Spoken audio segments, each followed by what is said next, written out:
Welcome to Neosho Wildcat Football, live on KNEO.org. This is a presentation of the KNEO and Neosho Wildcat Sports Network. You're now locked into the official pregame show of the Neosho Wildcats. This is your home for every sack, interception, and touchdown. Now, let's go live to the game site for all the action. And good evening, Wildcat fans from the Bob Anderson Stadium. If you're watching us now and you think that maybe the game was already been played or it's going to be a replay, that's not true. It's Thursday evening and the whole crew is here, John, Jim, Matt, and Luke, and we're playing the Carthage Tigers. The reason, Jim, is because there's a threat of inclement weather. You know, when the weatherman says chance of rain, 95% chance, that's pretty good odds that it's going to rain tomorrow. I looked at the radar, and there's a lot of rain coming in out of Kansas, and it should be here sometime overnight. But right now, it's a beautiful evening. The sun has just set, and temperatures in the upper 60s here at game time. And, John, it is hard to believe this is we're coming to the end of the season. This is the last regular season game of this year. Yeah, it really is, and it's senior night, so we are going to honor some 15 seniors, football seniors, and then it's also Pink Out Night, and the school does a wonderful job of raising awareness to cancer, Jim. They certainly do, and we've seen that in athletics throughout the season. Volleyball has worn their pink, and the girls' softball as well, and, a lot of the organizations and the student body really gets involved, and because cancer's one of the things, John, as you well know, has touched just about every life or every family that is represented here tonight in Neosho and the Carthage area. Yeah, it really has. And Carthage is coming in with a record of 7-1. Their only loss was, Jim, the same one to everybody in Nixa, or in COC, is Nixa. Yeah, Nixa well ranked in the top 5 in Class 6, and thank goodness we didn't have to play them this year. But that is the only loss, and Carthage barely beat Republic 30-28 a few weeks ago, and they've defeated Joplin, they've defeated Webb City, and everybody else up and down I-44 and Highway 60 that's located within the COC. Well, Carthage comes in. They're coached by veteran COC West Coach of the Year, John Guidey. He only had 2 returning starters from last year's campaign of 9-2, but it doesn't look like he's missing any of them yet, does it? They just reload from year after year, and since Coach Guidey has joined Carthage many years ago, he has built a program similar to John Roderick did at Webb City for so many years, and they have claimed, I think, state title a few years back, but they're always in the running. They always do well in district playoffs and go deep in the sub-state playoffs for high school football. Yeah, they really do, and we're excited to be here tonight, and this ball game is on Thursday night because it has COC implications, and it also has District 6 implications for Class 5, in which Carthage sits at the top with 45.57 points. They're followed by Republic with 44.86. Branson has 38.484. Webb City has 38.41, and then the Cats come in with 37.73. So a great victory tonight for the Cats would move them right on up into district. And I was talking to Jim Taylor, the announcer for Carthage Radio, and he said even if Carthage should lose this ball game tonight, they would still get the bye next week because they defeated Republic, which could have the similar record by head-to-head meeting. So but it's the Cats' night. They have everything to gain because you're right with Republic and Webb City and us and Neosho all very close in the standings and the point total. And if Webb City should beat Joplin, they would jump up in the rankings since beating a larger school, as you've already mentioned. Well, we'll have to wait until tomorrow night for all that to happen. This is the pregame show. It's brought to you by ProLube, the Tire and Auto Maintenance Center. We're going to take a 3-minute timeout, and we'll be back. You're watching the Neosho Wildcats on the KNEO Neosho Wildcat Sports Network. We'll be right back. If you're a weekend warrior who likes to go, don't let pain put the brakes on your pace. When you need help with an injury that keeps you from moving, you want an orthopedic team with a proven track record. Freeman Orthopedics and Sports Medicine is nationally recognized and were recently named CareCheck's #1 hospital in the market and top 10% hospital in the state for hip fracture repair. Freeman Orthopedics and Sports Medicine, the experience you need to keep pace with life. Access Family Care serves all of your health care needs, from behavioral health to dental services. Amory Roofing and Construction, based in Seneca, Missouri, specialize in roofing, siding, guttering, remodels, decks, and new construction. They also handle concrete, fire, and flood mitigation, and even work directly with your insurance claims. 417-389-6986. Whether it's a small repair or a major project, you can count on Amory Roofing and Construction for quality, integrity, and craftsmanship. See more online at amoryroofing.com or find them on Facebook. Looking for a personal checking account with real rewards? Open a Community Choice checking account at First Community Bank and earn up to $200. Get $100 when you set up direct deposit and another $100 after just 15 debit card purchases. No monthly service fee, free online and mobile banking, and interest paid on your balance. Open your account today with just $50 and start enjoying the perks. Call 888-780-8391 or visit firstcommunity.net for details. First Community Bank, where community comes first. Member FDIC. See bank for complete details. The Roper Kia 4-State Sports Report will provide up-to-the-minute scores and highlights from around the 4 states.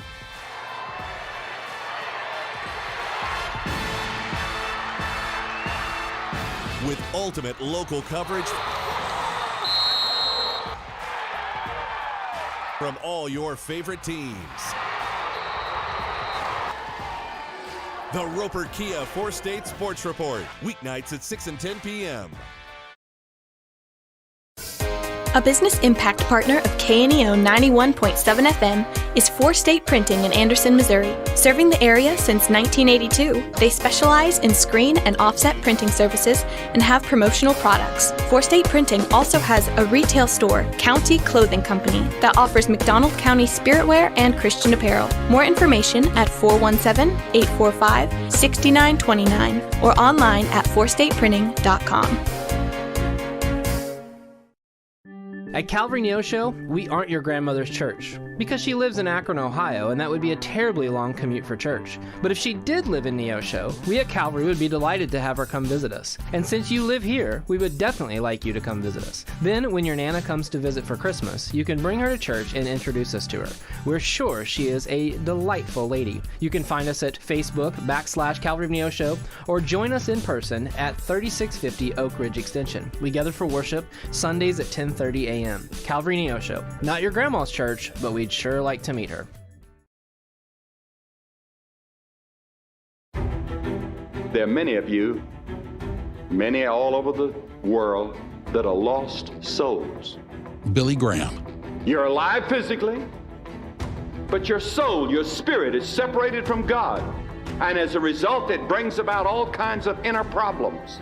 Inner tensions and frustrations, loneliness, emptiness, guilt, all these things as a result of that. We want something else, and we don't know what it is. What you want is God. You were made for God, and without God, you don't find the peace and the joy and the happiness and the pleasure that you thought you'd find. It's not found anywhere except in a relationship with God, because you were made for God. You can have a relationship with God today. Find out more at our website, findpeacewithgod.net. Findpeacewithgod.net from the Billy Graham Evangelistic Association. A proud supporter of local high school athletics is Numac Electric. Serving Newton and McDonald County, they provide power for area homes and businesses and want to wish all the athletes much success throughout the season. For online bill pay and account information, the website is numac.com or 417-451-1515. Numac Electric, proudly serving Newton and McDonald County, where their slogan is your touchstone energy partner. It's time for the Brandon Touty Coaches Show. The Coaches Show is sponsored by Numac Electric. Now, here's Coach Brandon Touty. Welcome to the Coach Brandon Touty Show. I'm John Ball, and we've got Coach Touty with us. Coach, tonight is senior night. We've got roughly 15 seniors on this ball club.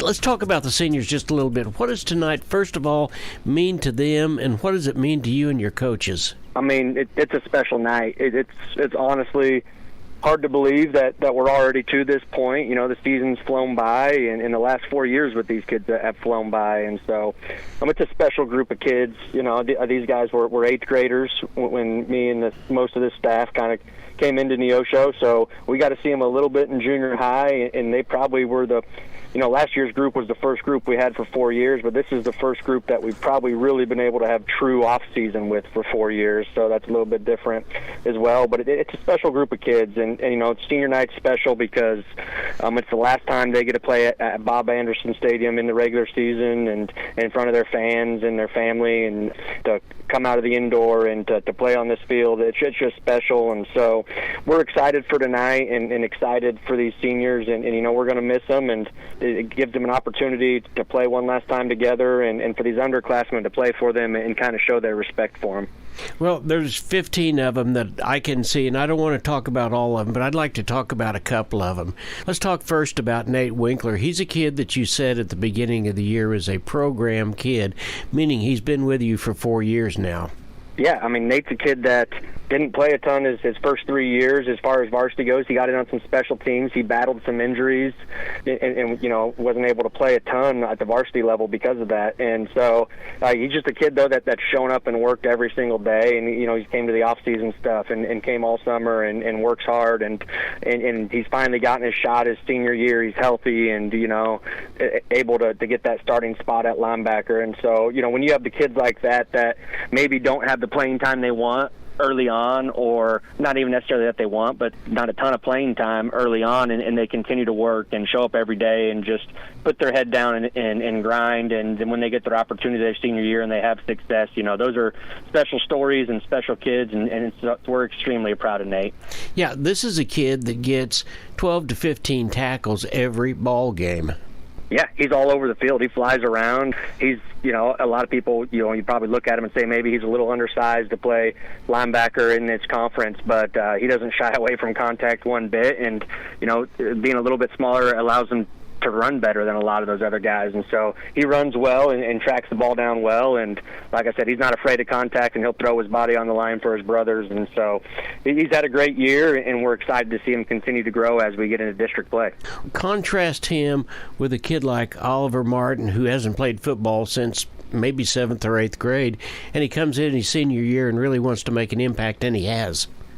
He definitely has, and he's a kid that has been on the basketball team, and he's been with these kids in the weight room throughout the day. So he's been a part of this group, just not a part of the football family until this last year. And so we were excited when he decided to come play football, and we knew he was a special athlete. But, what we really kind of found out is just how hard his work ethic was and how good he wanted to be and just the drive he had. And he fit right in with these guys. Like I said, they've been classmates, and they've been in the weight room together. So it's not like they didn't know each other, but sometimes when you step in as a senior, it's kind of tough to really fit in, but he didn't miss a beat, and he's only gotten better every single week. And so we're happy that Ollie decided to come out, and we're excited to see him finish out this season with us. Two guys that I think about that have really picked their time, so to speak, and made a huge impact. One of them is Keyshawn Rome, and then the other one is Cayman Rome. Those guys are out there every day, and they know that they've got so much time on the field, and they're going to make a major impact.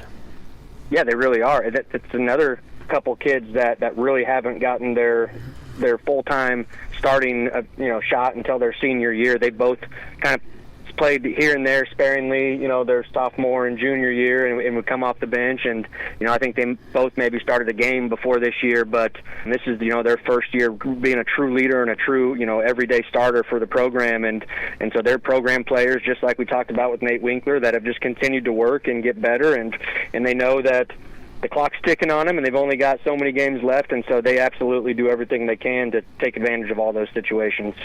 Well, do you feel like that we're better off right now than certainly we were when you got here 4 years ago, but the kids that are coming up, we're going to have an opportunity to replace some of the Gabe Bastides and the Fluentes and some people like that on the line, aren't we?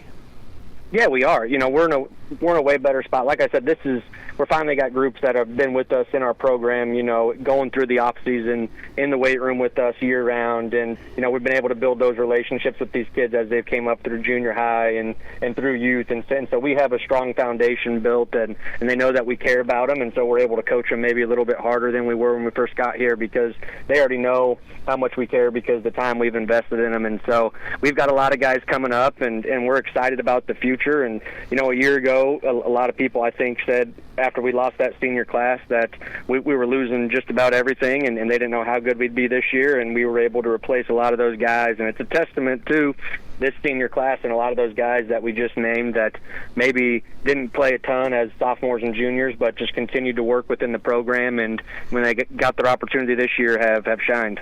Well, there's two other guys I'd be remiss if I didn't mention at all, and one of them's Brock Pyle, and I'm going to say he's the dean of the receiving room. Is that a fair statement? Yeah, I'd say that's a fair statement. He's a 3-year starter for us at wide receiver, and we talk about it all the time. He does a lot of the dirty work, and he doesn't care how many targets he gets. He's fine with blocking in the box and acting like an extra lineman at times or a fullback, and then going out on the perimeter and helping block for those other receivers on the screens. And he's an extremely smart individual, so he understands the game and understands how everything works. So he does a good job of leading those younger guys. He's the only senior starter in that wide receiver group. The other guys are all juniors and first-year starters, so he's done a good job of leading those guys and making sure they know what they're doing and kind of passing it down to the younger generation. Well, the last guy I'd like to talk about for just a minute is Evanson Tomlinson, and I'll tell you what, that guy, if you called his number to be quarterback or you called his number to be a wide receiver, he may look at you a little funny, but I think all you'd hear is, "Yes, sir, coach," and he's out there. Absolutely. I mean, he's a special talent and a special kid, and he started for 4 years for us. As a freshman, he started on the offensive line, and then as a sophomore, we moved him over to the defensive line, and he started there. And then the last 2 years, he's played about every snap of every game for us on offense and defensive line, and that's not an easy task in the COC. And we ask him to do a lot, and he's just been a great leader for us on the offense and defensive lines, and he's a great leader in the locker room, in the classroom. He's another smart individual towards the top of his class, very involved in the school, and so he's a special kid, a special talent, and it's rare when you get kids that are as talented as he is, but is also good kids as he is. And so he's a special one that we're going to miss, and we're going to cherish, whatever games we have left together down the stretch. All right, Coach. Well, thank you so much. We're here. Carthage is at our house. I like our opportunities because the Neosho crowd is next to none when it comes to support. So I think it's going to be a great ball game, and then we'll start districts next week. Thanks so much for spending time with us. I appreciate it. Go Cats. You've been listening to the Brandon Touty Coaches Show. The Coaches Show is sponsored by New Mac Electric. We'll be back with more Wildcat football after this on the KNEO and Neosho Wildcat Sports Network. In Colossians 4, it says, "Walk in wisdom toward outsiders, making the best use of our time." Making the best use of your time. Does your phone ever interfere with that? Sissy Graham Lynch talked about this on her podcast, Fearless. I think of how often we're just on our phone, whether we're walking in the parking lot, in the line at the grocery store, wherever we are, we're on our phones. And how often we might be missing opportunities that God's putting in front of us to engage with somebody, to be an encouragement to somebody. And that's an opportunity that Sissy's grandfather, Billy Graham, says you don't want to miss. Because the scripture says in 2 Corinthians 6:2, now is the accepted time. Things you ought to do it now. Money you ought to give it now. People you ought to witness to, witness now. To discover more about using your time to share Jesus with others, go to findpeacewithgod.net. Findpeacewithgod.net from the Billy Graham Evangelistic Association.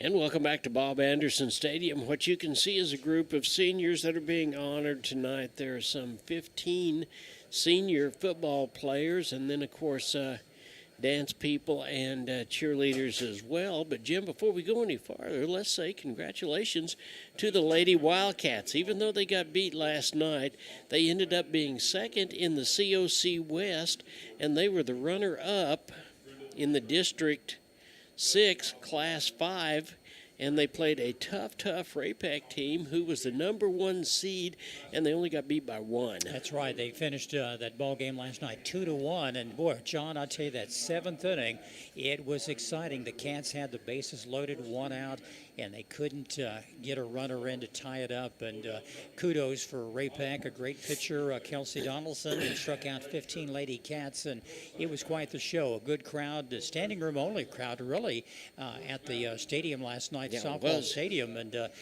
they had a great year. B.J. Goodall, she did a great job with these young ladies, and they're losing 4 top seniors, but they'll bounce back next year, and they should have another good season out in the Ball Diamond. Yeah, they really should. But let's talk about Carthage for just a minute. They are quarterbacked by senior Zane Browning, who rushed for a touchdown and threw for 2 more in the ball game against Republic that we saw. In the backfield also is junior Landon West. Now, the Cats come in with a record of 5-3, and a win tonight would project them up into the district playoff pictures. As we said, tonight's senior night, and the Cats will recognize some 15-plus seniors. Now, Jim, the Cats have had a tough row here the last little bit, and we've lost 3 ball games, and they're excited about trying to right the ship tonight. They want to get back on the winning track. You know, we were 4-0, then lost to Webb City and gained ground and defeated Willard at Willard this year just about a month ago. And we've had 2 tough ball games against Joplin and Republic. Of course, we know the COC is always extremely tough, and tonight's not going to be an easy task, John. Carthage coming in with a record of 7 wins and 1 loss, and that lone loss, like you mentioned earlier in the show tonight, was to Nixa, and Nixa's defeated everyone this season. But tonight's going to be a tough night. I think you alluded to some of the facts, what the Cats need to do, and keys for the Cats here shortly. But, you know, ball control will be a big thing. Talking to the announcers for Carthage, they said they love to hang on to the ball. They'll do just exactly what Webb City will do and what Joplin did to us, and they'll run the clock down and get first down after first down and score, and they'll just take a lot of time off, and you have a little time in which to work to play catch-up to get back in the ball game. Well, the Cats are going to have to depend upon the arm of junior Blaine Patterson, who's the quarterback, the legs of senior Keyshawn Roan, and the hands of the receiving corps that includes senior Brock Pyle. Defensively, the Cats will be at full strength with junior Kobe McGehee in at middle linebacker. Front line is seniors Evanson Tomlinson, Gabe Bastide, as well as seniors Nate Winkler and Chase Kivett at linebacker. And, of course, we've got senior Oliver Martin and then senior Cayman Rome coming up from both of them from their safeties position. And, you know, he did a good job last week, even though it was a little bit too much too late. He had several tackles along the way, so. But anyway, tonight's a different story. Beautiful night here in Neosho at Bob Anderson Stadium. Game time at 7 o'clock. We have about 22 minutes away from the opening kickoff, and we'll see what happens. Our fingers are crossed. A good crowd here. It is Thursday night because the weather could be a little dicey tomorrow. They're calling for 95% chance of rain tomorrow all the way through Sunday, so another front is here. And, guys, I'd rather have rain than snow, but it just goes with the territory. We'll take what we get. We certainly need the rain, but not on a Friday night, and they moved the game to this evening for senior night. Well, Jim, if we take out last week, and last week was an aberration, we weren't ready, and Coach said as much and said he understands that.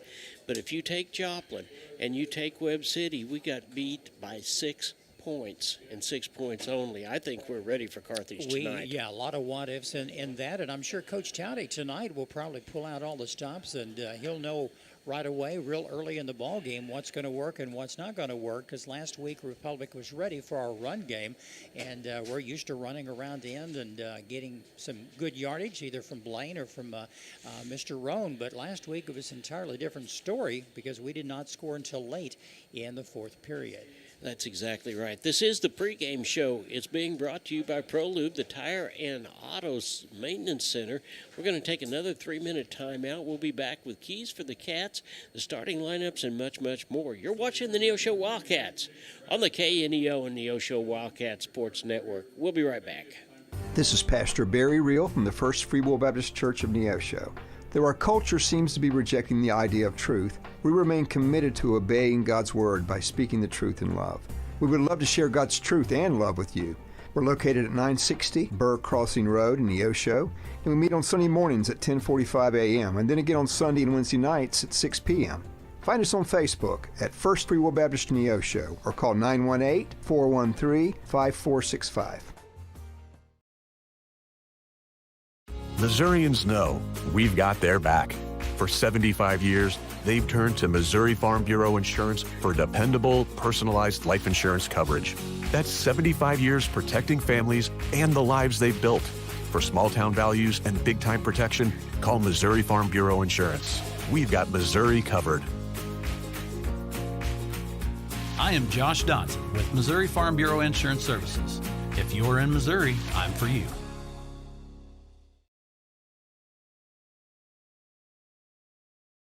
KNEO would like to thank the Big Nickel for sponsoring this portion of broadcasting on 91.7 FM. The Big Nickel is an advertising shopper for thousands of different items, from automobiles and livestock to help wanted and real estate. It covers a 70-mile radius in the 4-state area and is available in area businesses each week. Located at 1931 East 20th Street, Suite 103 in Joplin, Missouri. Their telephone number is 417-624-4100.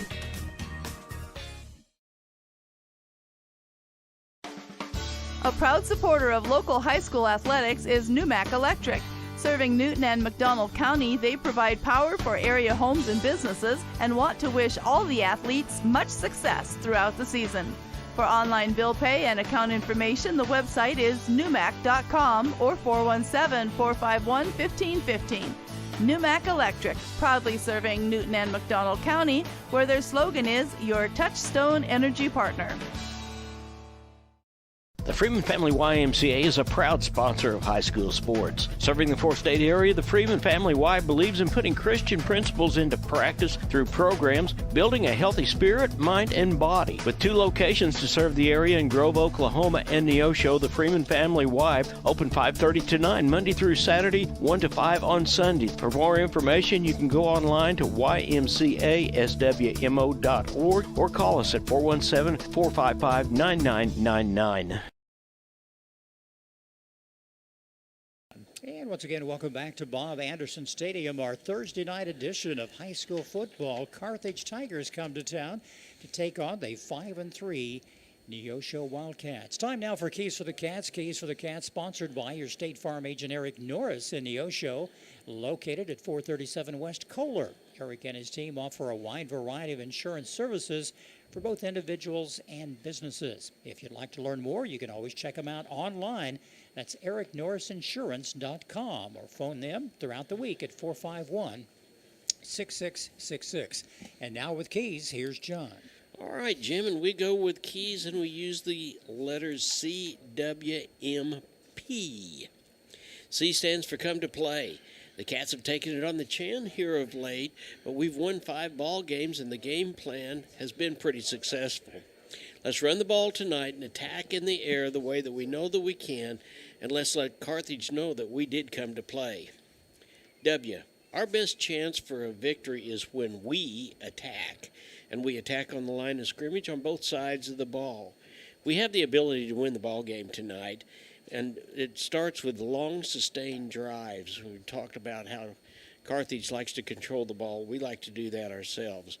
But that's who we are. We come out and we have long, sustained drives. M, let's make the most of every opportunity. This defense is good, and we can prove that tonight by stopping Carthage on 4 downs with intercepted passes and fumble recoveries. The defense makes opportunities. P, our pride is at stake. We're at home. It's senior night. Let's honor these seniors with a win tonight. Let's be tough-minded and let them know that we want more for themselves than we do for anybody else. The team that wants it the most tonight, Jim, is going to be the team that wins the ball game. Certainly so. John, thank you once again. Keys for the Cats brought to you by your State Farm agent Eric Norris in Neosho. Give them a call or his crew anytime throughout the week, Monday through Friday at 451 888-866-6666. And John, you're absolutely right. It's a matter of pride tonight. It is senior night, and in front of the home crowd, you want momentum going into district action next week. We should know after tomorrow night where we're going to be playing next week. It could be Webb City, it could be down in Branson.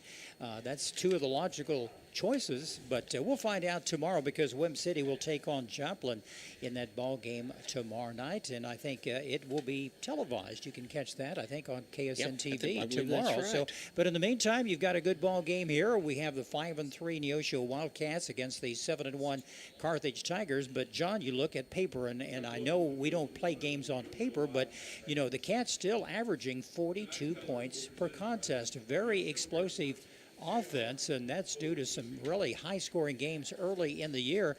Carthage, on the other hand, they average scoring 39 points, but they have a very stingy defense, averaging 20 points per contest. Yeah, they really do, but you know that the Cats cannot even look at numbers tonight. Let's look at pride, and let's dig down deep within inside us, and let's come away with a victory. You know, a thing last week, timing was a little off on some of the pass attempts, and I know Coach Touty has worked with the boys this week and explained to Blaine and the receivers that, boy, tonight you have to have your A game out there to have a victory. We're getting ready here now. We're going to take a pause for the playing of our national anthem.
And as always, a great job by the Neosho High School Marching Band as their performance of our national anthem.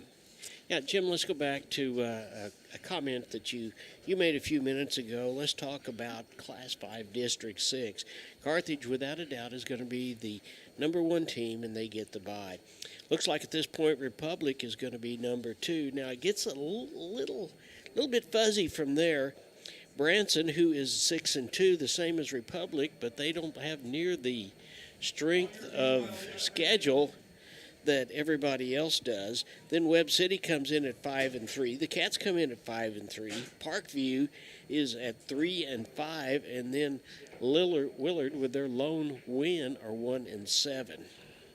So a lot of things could still happen, but I think Branson and, of course, Republic have weak opponents tonight, and they should win those ball games easily.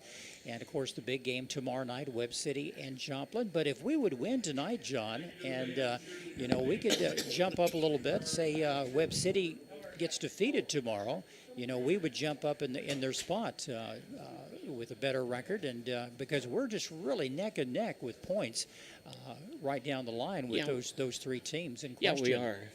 Statistically, if we win by 14 tonight and Webb City loses by 14, then that puts us up above them. So that's what it would have to be. A lot of things could happen, but in the meantime, we have about 11 minutes before the actual kickoff here at Bob Anderson Stadium. Good crowd for a Thursday night, and we want to thank you for putting the words out on Facebook and calling your friends and neighbors. The ball game was moved from tomorrow night to tonight due to the threat of some severe weather moving into the four-state region overnight into Friday.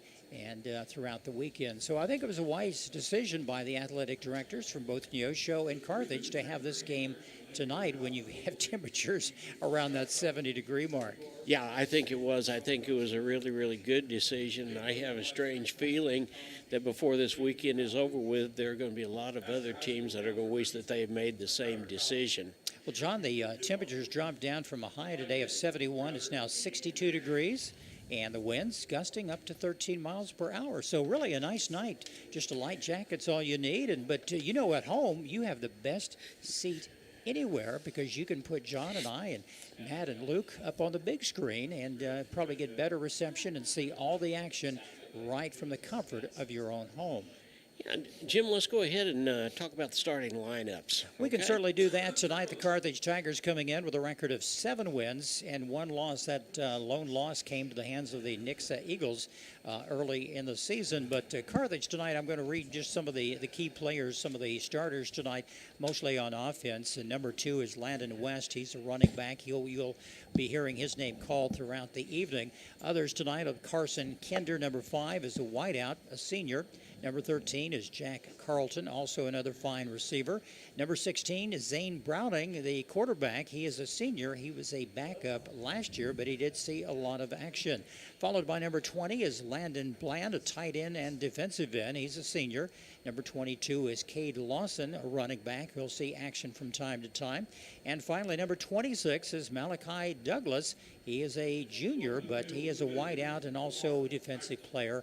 And that's a look at some of the key players for the Carthage Tigers. And the referee tonight and his crew, Kevin Reinhardt, is leading the crew. He's the man in the white hat with all the responsibilities. And now here's a look at the Neosho lineup with Mr. John. All right, thank you, Jim. And the Cats come in with a record of 5-3. They're coached by... Oh, I'll get it here. Oh, there it is. Brandon Touty. They have an offensive coordinator of Dayton Whitehead and also defensive coordinators Josh Sonis. We'll start off with the offensive line. A senior, number 75, Big Avenson Tomlinson, 6'3" and 315 pounds. Next to him in the guard position is another senior, Gabe Bastide. He's 5'10", and he comes in at 230. Michael Shellhorn is a junior. He is at 5'11" and goes 245. Romelio Fluentes, a senior, is 5'8" and 240. Jackson Ertl is the other tackle position. He's a junior. He's 6'3", and he goes 241. In the backfield, it's junior Blaine Patterson, 6'1" and 183. He'll be backed up and protected by Keyshawn Roan, a senior, 5'9", 185. The wide receivers will be Lincoln Howard, Mason Spiva, Brock Pyle, and Avon Plummer. Defensively for the Cats, Avenson Tomlinson will be on the defensive line, as will Gabe Bastide. Jackson Ertl will be on one defensive end. Caleb Wilfong will be at the other defensive end. Linebackers will be Colby McGehee, Nate Winkler, and Lincoln Howard. Oliver Martin and Keyshawn and Kamen Rome will be as seniors, and they will be acting as safeties. And the other D-backs will be Haven Plummer and Mason Spiva, and we'll see Tanner Shoddy get in there. Tanner Shoddy will be doing the kicking for the Cats. He'll also be doing the extra points under the hold of Evan White. And that's the way it is. We're waiting on the Cats now to be able to come through that big Wildcat that's been another major improvement this year for Neosho Wildcats. We've got the Jumbotron over there on the other side, and we see a big picture of the Cats up there. But we're waiting for the Cats to come in and come through. This is, John, as we mentioned before tonight, the last regular season game of the year. It's been a fun time. We've had a lot of good memories. The Cats have played very well this year. Had some tough breaks, especially against some fine teams like Webb City and Joplin. And as you mentioned and alluded to earlier tonight, we lost both those games by a grand total of 6 points. So a lot of what-ifs, and ball had bounced the other way, and a call or two that mistakes that we made could have been a totally different outcome, and we very easily could have been right now a 7-1 team or 6-2 team going into the final game of the year. Well, I think more than anything else, Jim, and you said it, is we are a good football team. Now, let's let's forget about last week. Let's not even talk about that. But the things that we've done when we played Webb City, when we played Joplin, and when we play Carthage tonight, we're going to show that we are a good football team. And I think the first thing the Cats have got to do is get the crowd into it. And the way they do that is by starting out and having a long, sustained drive, hanging onto the ball, and scoring down at their particular end. Because Carthage will be a team that will rely on ball control. They will wear you down, and that's what has affected the Cats in some of the games. Towards the end of the ball game, that D-line gets tired, John, and some of those players will go both sides of the ball, and that really takes its toll when you play some of these tough physical teams throughout the season. But the guys are in shape, and I know Coach Touty's worked hard and here they all come this year. Yeah. And there's the Wildcats. Yeah, and here we come. And I think you're absolutely right, Jim. Let's go ahead and talk about that for a minute. Talking with Coach Keith Kilgore the other night, look at the Wildcats, and we've got a bigger group of Wildcats tonight than we've seen in quite a while. Well, you know what that is. That is a matter of winning and being successful. Winning is contagious. Once we get to the place that we've got the depth that a Webb City and a Carthage and a Republic have, then we don't have to worry about that near as much. And I think that that's maybe a little ways away, but I think we're on the way to being a very, very successful football program. Coach Touty's made remarkable progress over the past couple of years. John, when you and I started in the broadcast booth together about 6 years ago, we were struggling, no doubt about that. And they'd gone through different coaches, for maybe every year, every 2 years. Really couldn't get a system down like what you have in place in Carthage or Webb City or Joplin. But things have started to turn around. The Cats last year finished the regular season at 5-4 and won their first game in district competition and went deep into the districts there before they were eventually defeated at Carthage last year. So a little payback time, and some of these players remember that, and they'd like to go out on a winning note tonight here at Bob Anderson Stadium. Well, the captains for the Cats are going to be Brock Pyle. It'll be... Oh, I see it now. It's Patterson, Blaine Patterson, Kobe McGehee, and Big Evans and Tomlinson. I lost him there for just a minute in the crowd. So that'll be the captains, and we'll be getting ready to come out and meet at the center for the flip. And while we're doing that, and we're waiting for that to happen, Luke, let's take another 1 minute timeout, and we'll be back. You're watching the Neosho Wildcats on the KNEO Neosho Wildcat Sports Network. Financial investments are very important, but so are the investments of time, patience, and encouragement our young athletes receive from their coaches, teachers, and mentors. Joe Ringstaff, your Neosho Edward Jones financial advisor, understands this. That's why Joe Ringstaff is a proud sponsor of the Neosho Wildcats on KNEO. For all your investment needs, call 417-451-7789 or stop by the office at 2502 Lusk Drive, Suite D in Neosho. Edward Jones, making sense of investing. Member SIPC. Today's event is being supported by Banner Church of the Nazarene, located at 597 North Fork Road between Anderson and Goodman. Banner Church of the Nazarene services are Sunday school at 9:30 and family worship at 10:30. Check out their special Sunday night youth fellowship. Wednesday services begin at 7, offering adult Bible study, ladies Bible study, youth, and children's services. Contact them at bannerchurch.com, 417-364-7461, or dennis@bannerchurch.com.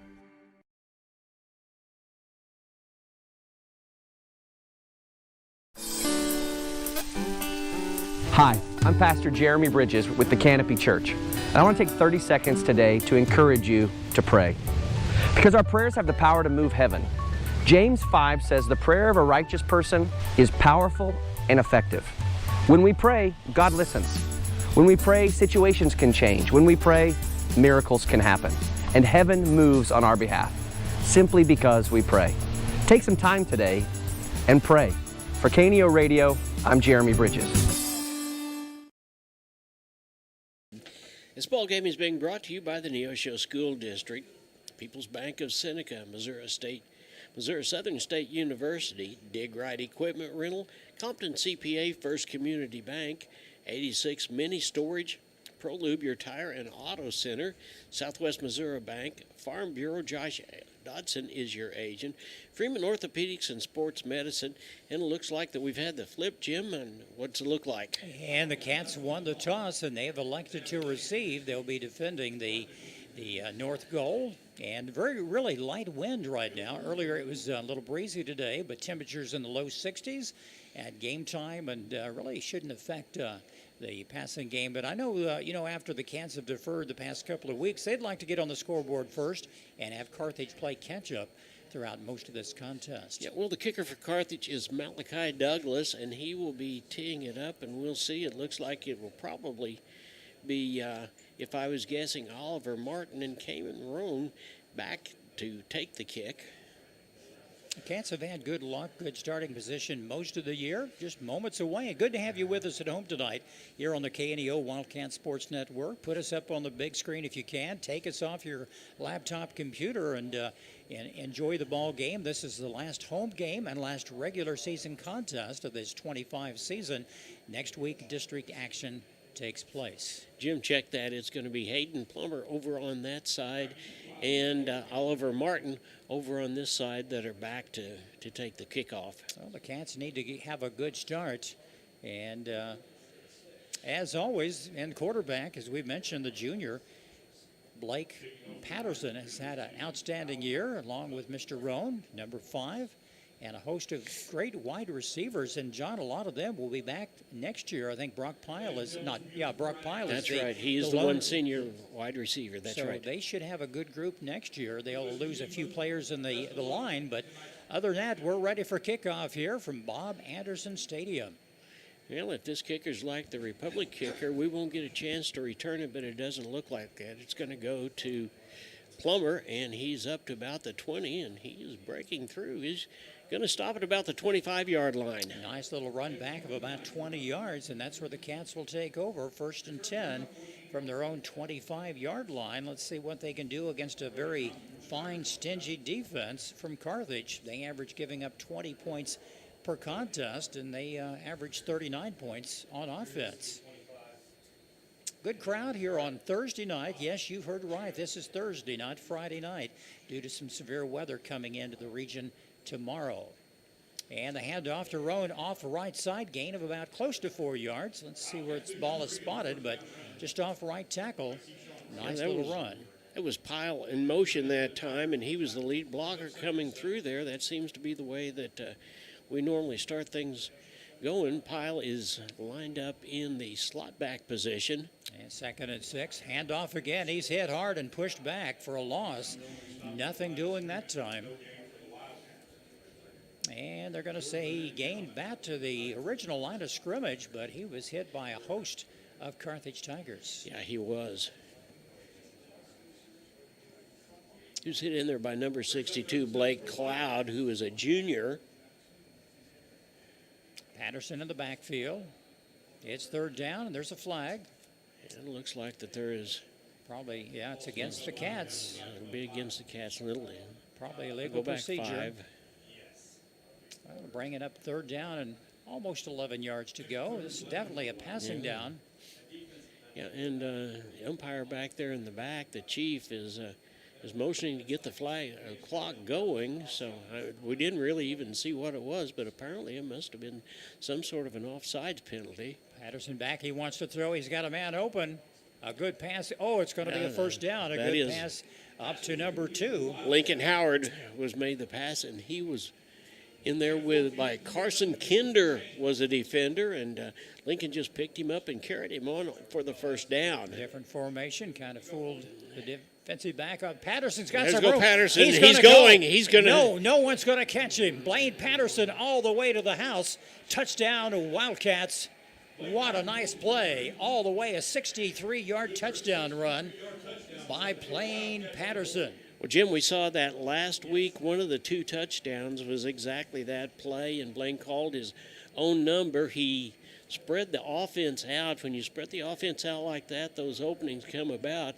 And once he got a little head of steam, that it was all over because nobody was going to catch him. That play was slow to develop, but once he broke the line, he was off to the races.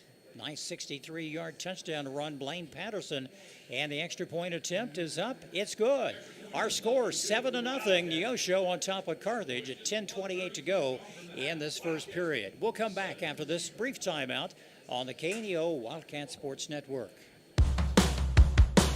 Looking for extra space near Neosho? At 86 Mini Storage, we offer secure open parking for RVs, campers, and vehicles. Plus, we have a selection of storage units that can hold whatever you need. Conveniently located in western Neosho with 24-hour access for our customers, and right now, your first month is free. To find out what spaces are currently available or request a unit, visit 86ministorage.com or call 417-621-1601.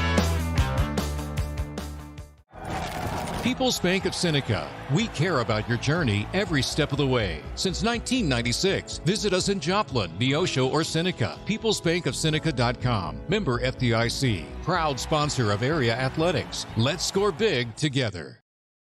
Tanner Shoddy getting ready to tee it up for the Wildcats, and we're trying to see just exactly who is out there for. It's hard to see with the lighting, but the Cats, let's see what they can do on defense tonight. And put a stop to any kind of drive from Carthage. Number 5, Carson Tender is out there. In fact, he's getting the ball on about the 7, and he's up to about the 20-yard line, and he's got over the 25, and he's tackled in there by number 15 for the Wildcats, and that is Dolan Greenfield. Well, Carthage will have a good position as they start tonight. They're led by senior quarterback number 16, Zane Browning. He'll have a host of backs and wide receivers in which to work with. Ball actually spotted on the 28-yard line. Good little about 20-yard return after the catch and run. 2 men in the backfield with quarterback in shotgun formation. They'll move. And the handoff up the middle, and not much doing that time. Pushed back. First nice man job. through. Nice job by a host of Cats that time. Landon West was the ball carrier, and they just moved him back. They're going to give him almost a yard, and still going to be a loss of a yard. 10:01 left to go in this first period. Cats hit pay dirt first. It's now 7-0.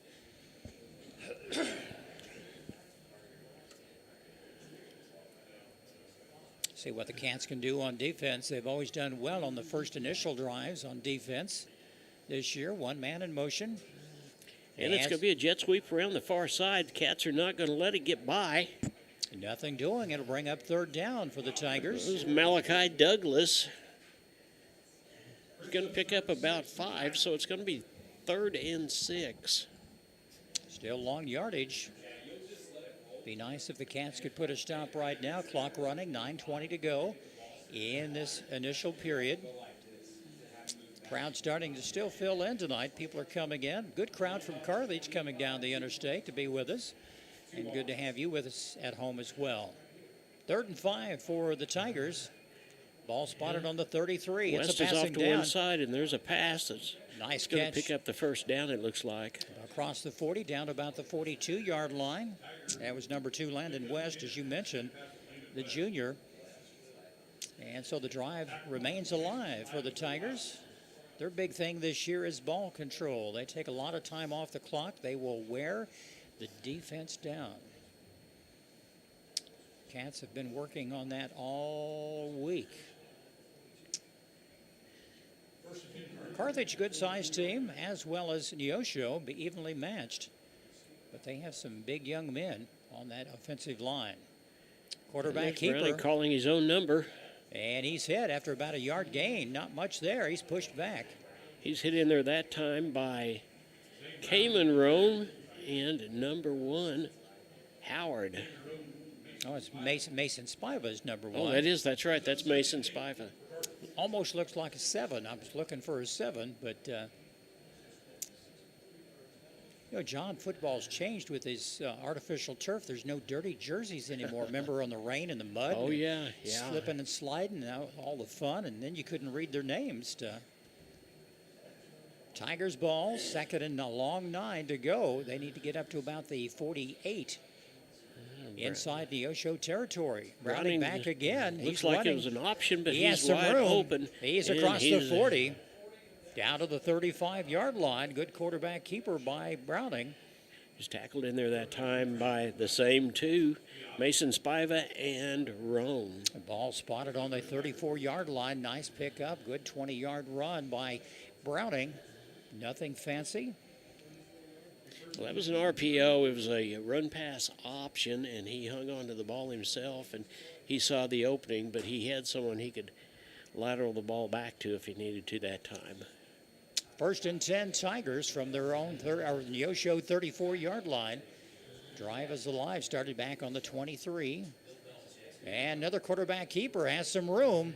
He's brought down another first down for the Tigers, close to the 20-yard line. Yeah, and he was tackled in there by Roan again. They'll spot the ball on the 21. 84, Skylar Pugh was in motion that time and looked like that they were going to run that same jet sweep around the other end, and Browning just hung on to it. John, they're just wearing the line down right up the middle on some of these runs, just handing left and right, and just quarterback keeper. They've had one completion tonight for a nice gain. One man in motion. That's Douglas coming back. That's West off the left side, up around the 15-yard line. Good pickup of about 5 yards on the play. Yeah. It'll be second and about 5. They're saying 2nd and 4. We're going to work Cayman Roan out. He has been in on the last 5 tackles. It's 2nd down and about 4 to go. Tigers have the ball on the 15-yard line. They're marching. They'd like to get that touchdown back. 6:08 to go in this opening period. And it's a direct hand Wildcat. Yeah, back to West. He has enough for a first down inside the 10. They'll spot it around the 7 or 8 yard line. And they'll move the chains to be 1st and goal for the Tigers. Tigers have lost one ball game this year, and that lone loss came to Nixa early in the season. Cats, meanwhile, have lost to Wimp City, Joplin, and Republic. Last game of the regular season. 1st and goal for the Tigers. Wide out over on this side and a lone wide out, and that is West, but he is not going to get much. Pick up 2, maybe 3 yards. Just across the 5-yard line. This is where the Cats have been so tough, and in previous ball games, putting a goal line stand. They need one right now. 2nd down. Landon West is just a junior, too, so he's going to be around for a while. We'll have to contend with him. See what the Tigers can do. They would like to just pound it in.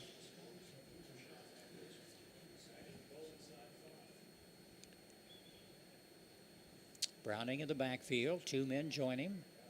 He's running left. He has some room. He's not going to get there, though. And they push him in. Touchdown. Yes, he did. 4-yard touchdown run.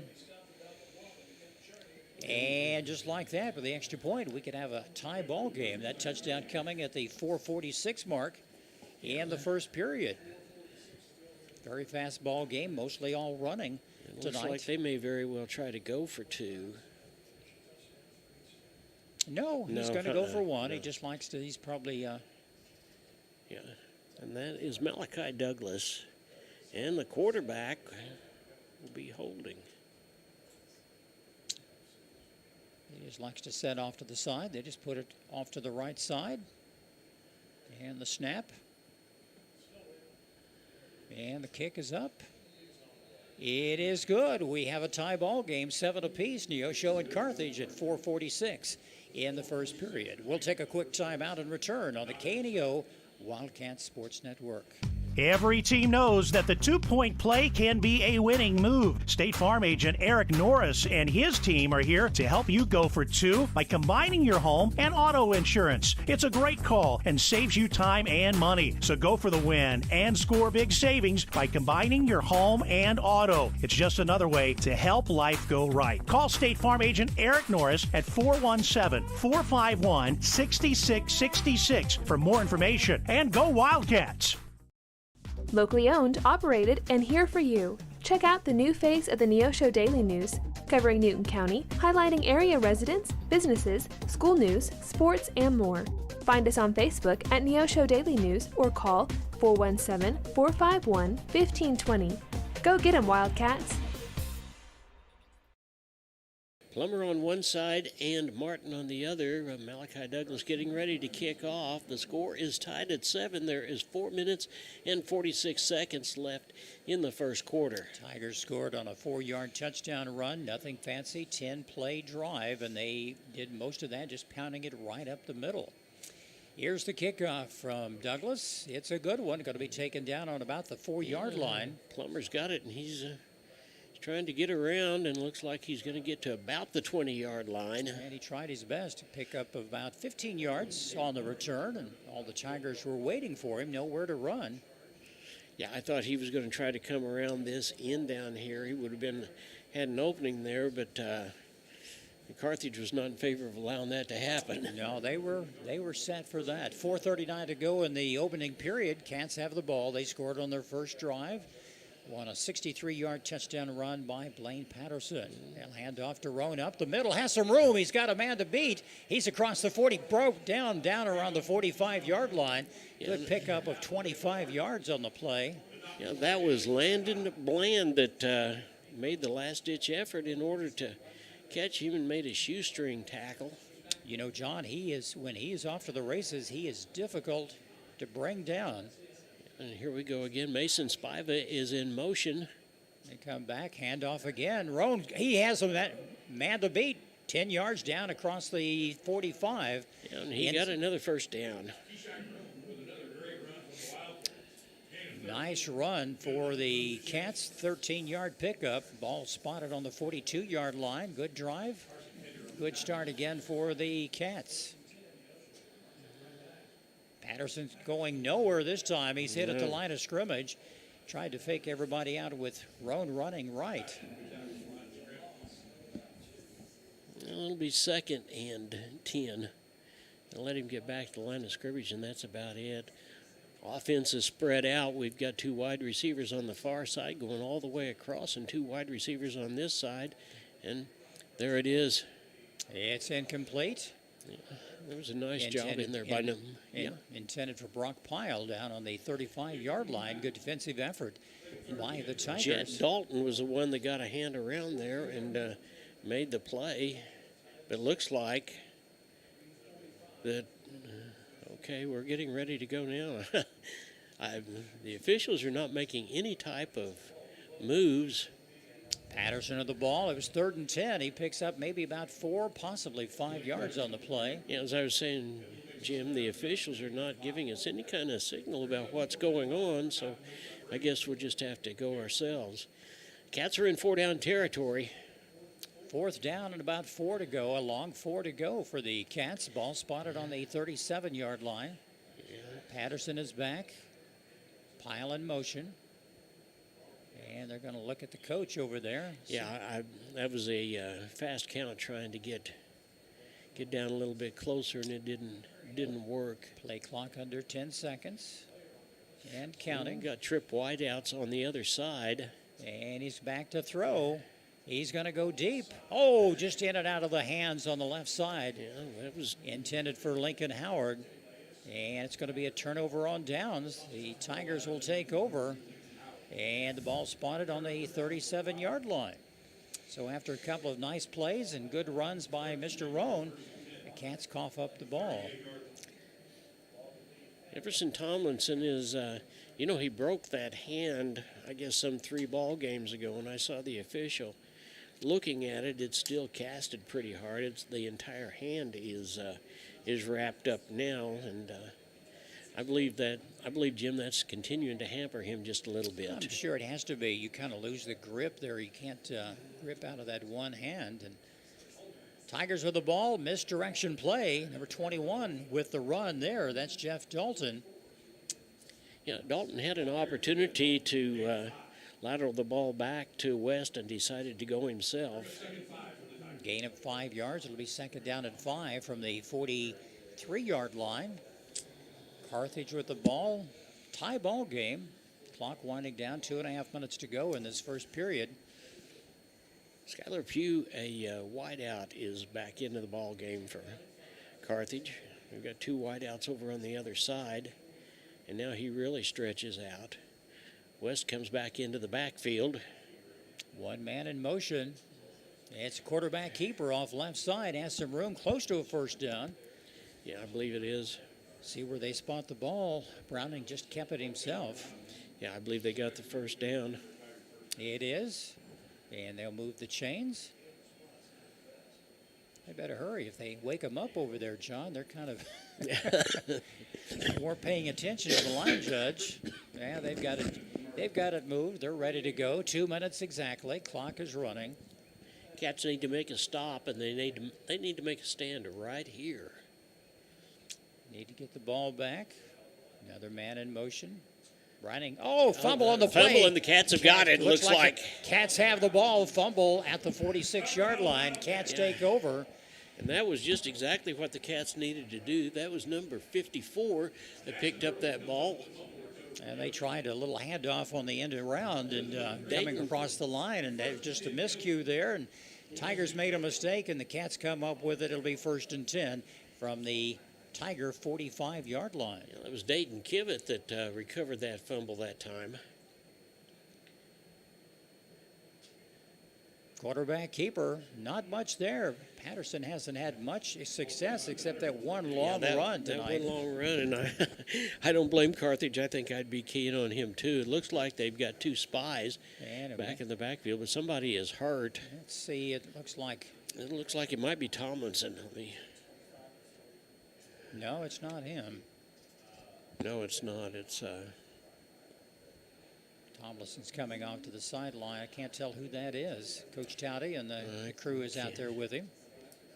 Can't seem to see the number either. Clock is stopped at 1:29 to go. They've got him covered up where you can't tell his number right now, but tie ball game, 7 apiece. And he's got his helmet off, and it's not a neck injury by any chance. It's get him on his feet. It's one of the linemen. Yeah, number 65. That is Fluentes. He's one of the kickers, and he's limping. Somebody maybe got stepped on or something out there, or rolled over. They're going to cart him off. That's not good news for the Cats tonight. Be 2nd down and a long 8 to go. Ball spotted on about the 43.5-yard line. You know, the Cats we need to hit pay dirt in this quarter just in order to make a little bit of a moral stand. 2nd and 8 for the Cats. Trip wideouts on the far side. Roan has some room across the 40, and that's about as far as he's going to get. Pickup of maybe 3 on the play. Yeah. And there was number 66, Isaac Spain. Well, they didn't give him as much yardage as we thought. Spot the ball on the 41, pickup of about 2.5. It's going to be 3rd and 5. Clock down to a minute to go in this first period. We continue to have the trip wideouts. Here's Pyle in motion. He's going to turn around and come back, and it's so close. It's going to be really, really close, but I don't believe it's there yet. No, at 4th down territory, they'll go. Yeah. Last game of the year, and punt would put them back around the 10-yard line possibly, but Cats failed the last time they went 4. We'll do it again, though. If we can get a hard count, we can draw them off sides, then we automatically get the first down. Pyle is lined up in the slot position, and they give it to Patterson, and Patterson's had it. It's close. We'll see where the line judge is going to mark it.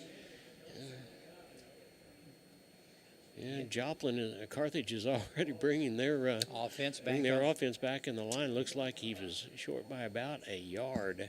Yeah, they have the ball on the 36-yard line. He needed to get it right to the 35, so he is just about a yard short. First and 10 for the Tigers. 16 seconds to go in this opening period. The second time tonight the Cats have failed to convert on fourth down. But why not try? Give them a kudos for that, for trying tonight. Well, there's no doubt about it. In a ball game like this, it's the last ball game of the year. You don't want to leave anything out there. You want to do those things that maybe you wouldn't normally think about doing. First and 10, handoff, first man through. Yeah, that's West. Across the 40-yard line, maybe the 41. Yeah, the clock keeps ticking. I believe that'll be the end of the first quarter. And we have a score tied up at 7 apiece, and that is the end of the first period. We'll take a brief timeout and return after this on the KNEO Wildcat Sports Network. Today's Wildcat game is brought to you by Edgewood Bowling Center of Neosho, Missouri. Located at 2811 Gardner Edgewood Drive, they now have new synthetic lanes for adult and children bowling leagues and a smoke-free environment. They also have a certified pro shop and hosting for private parties. They offer Cosmic Glow Bowling on Fridays and Saturdays after 8 p.m.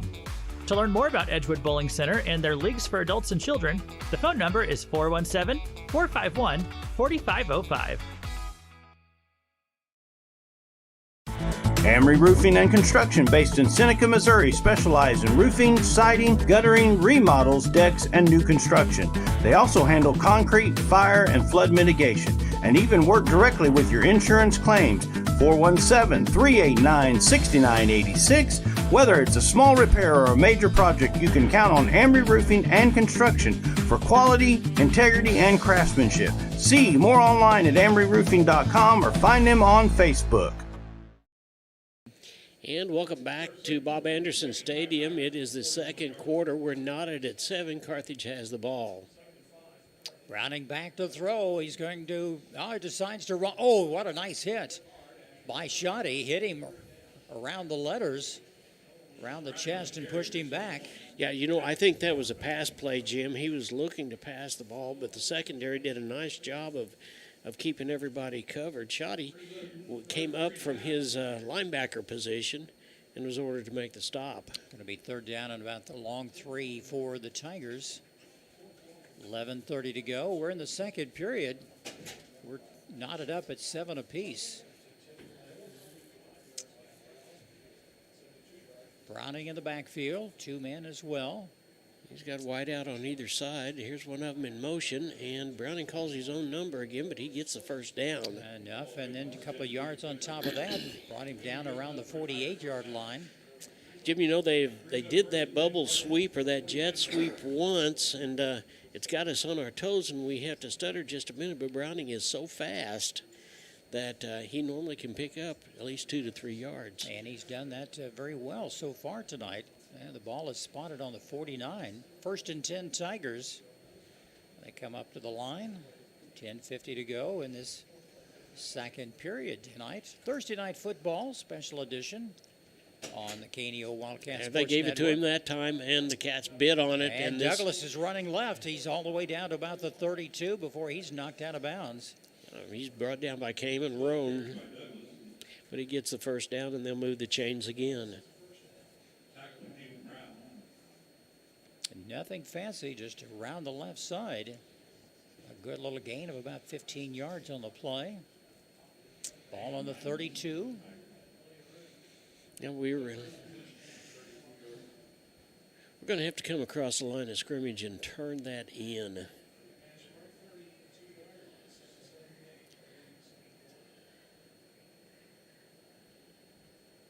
And West is going to take the snap, and he does.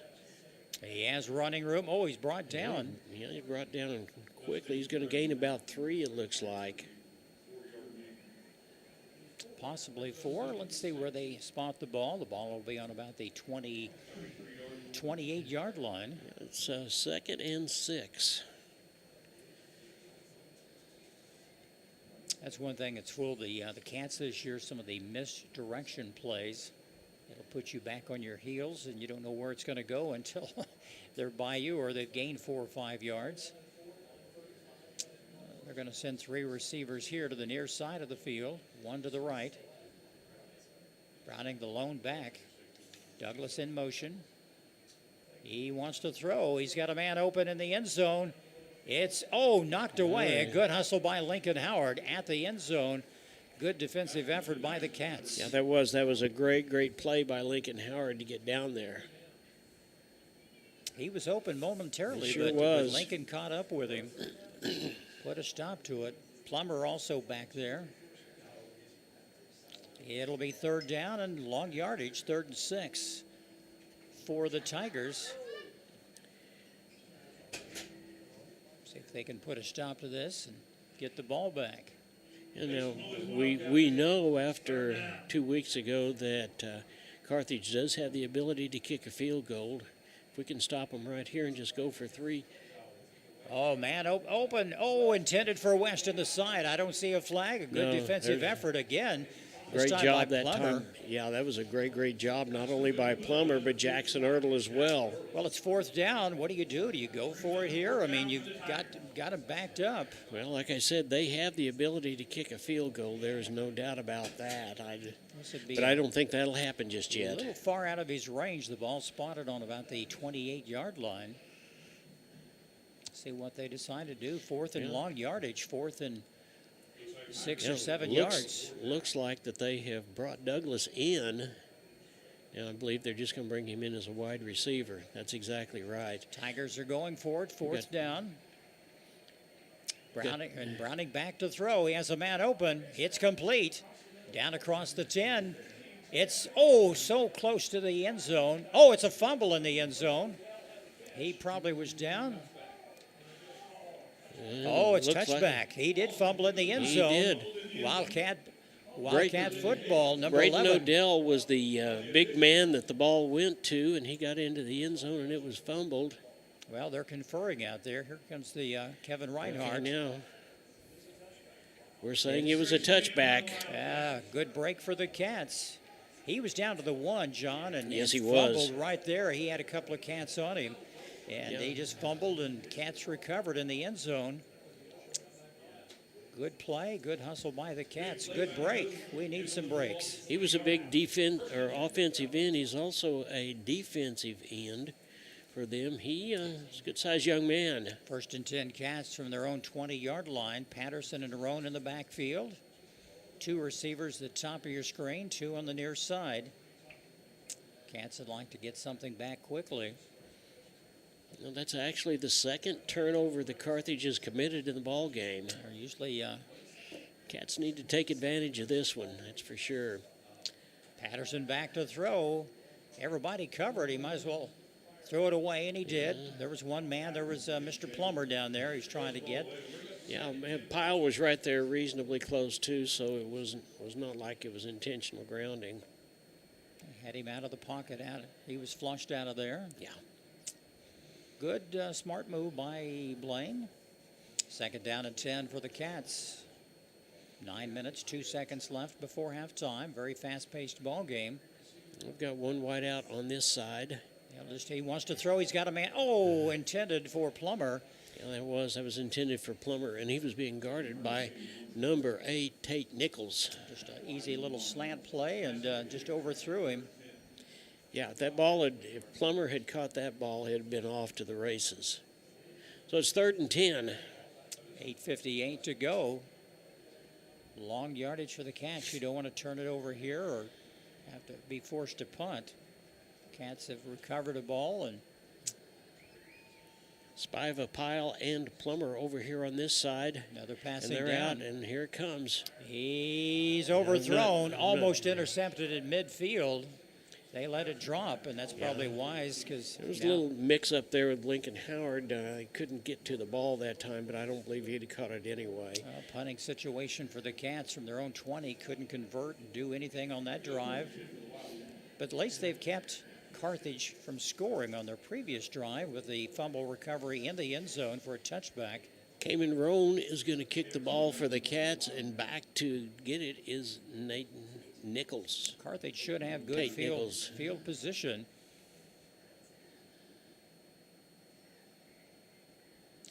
Snap.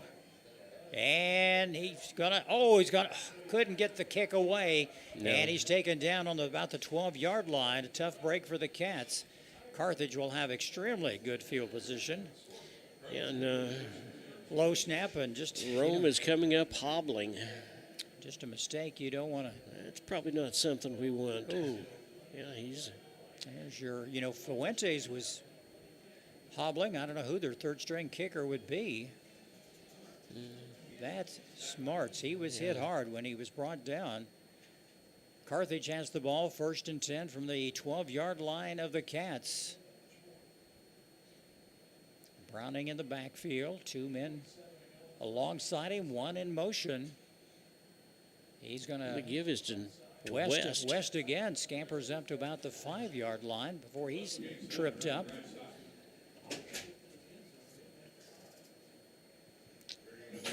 Second and short yardage.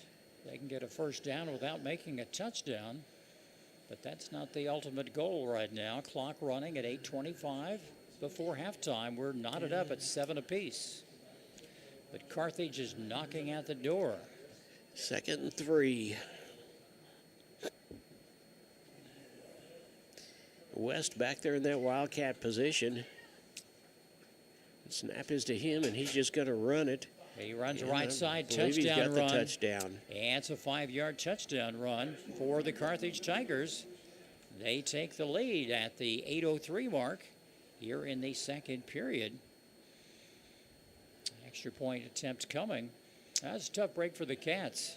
Not much they could do, and they couldn't get that punt away, and the punter was tackled at the 12-yard line, 13-yard line. And Douglas getting ready for the extra point. Douglas was the hero in that Republic game a few weeks back when they kicked a field goal with time expiring. And Browning's hold. The ball is up. And it's good. And our score, 14-7, Carthage on top of Neosho with 8:03 to go before halftime. We'll take a quick timeout and return on the KNEO Wildcat Sports Network. Access Family Care serves all of your health care needs, from behavioral health to dental services to primary medical needs. AccessFamilyCare.org, women's health, OBGYN services. AccessFamilyCare.org, with locations across Southwest Missouri. AccessFamilyCare.org, quality, convenient health care. Access Family Care medical and dental clinics, building relationships, providing great care. And we're back at Bob Anderson Stadium getting ready for the kickoff, but we want to thank some more of our sponsors: Calvary Baptist Church, Neosho Daily News, Crowder College, State Farm agent Eric Norris, Joe Ringstaff, he's your financial advisor for Edward Jones, First Free Will Baptist Church, Family Market, Affordable Propane, and Show Me Realty. Cats are getting ready to get the ball. Looks like that there is one person in the backfield, and we're going to move things around a little bit, and that one person looks like it's Lincoln Howard. See what the Cats can do on offense. They've had a little success with their last couple of drives. Now check that. It is Oliver Martin. And it's a wobbly kick. It's taken on about the 3. He's just going to run it right up the middle. Has some room. Oh, he's tripped up on the 30, and he falls forward almost to the 35. A good run back of a good 30 yards. Yeah, it was. It was a nice run back that time to give the Cats some pretty good field position. The 1st and 10 Cats from the 35-yard line. Boy, they need a good sustained drive and get that touchdown back. We have plenty of time before halftime, John. It's 7:57 to go. Yeah, and Carthage will get the football coming out in the second half. So you need to have a good drive here and score a touchdown. Hand off to Roan off left side, and he's hit just a wall of tires. And he just stood up and pushed back. No gain on the play. It'll be 2nd down and 10. Clock runs. Led in there by Cade Lawson and Jordan Burnett. Patterson in the backfield. He's going to throw. Does it quickly. It's complete at the 40. On the far side of the field, that's number 2, Lincoln Howard, one of his top receivers this season. That'll bring up 3rd down and 5.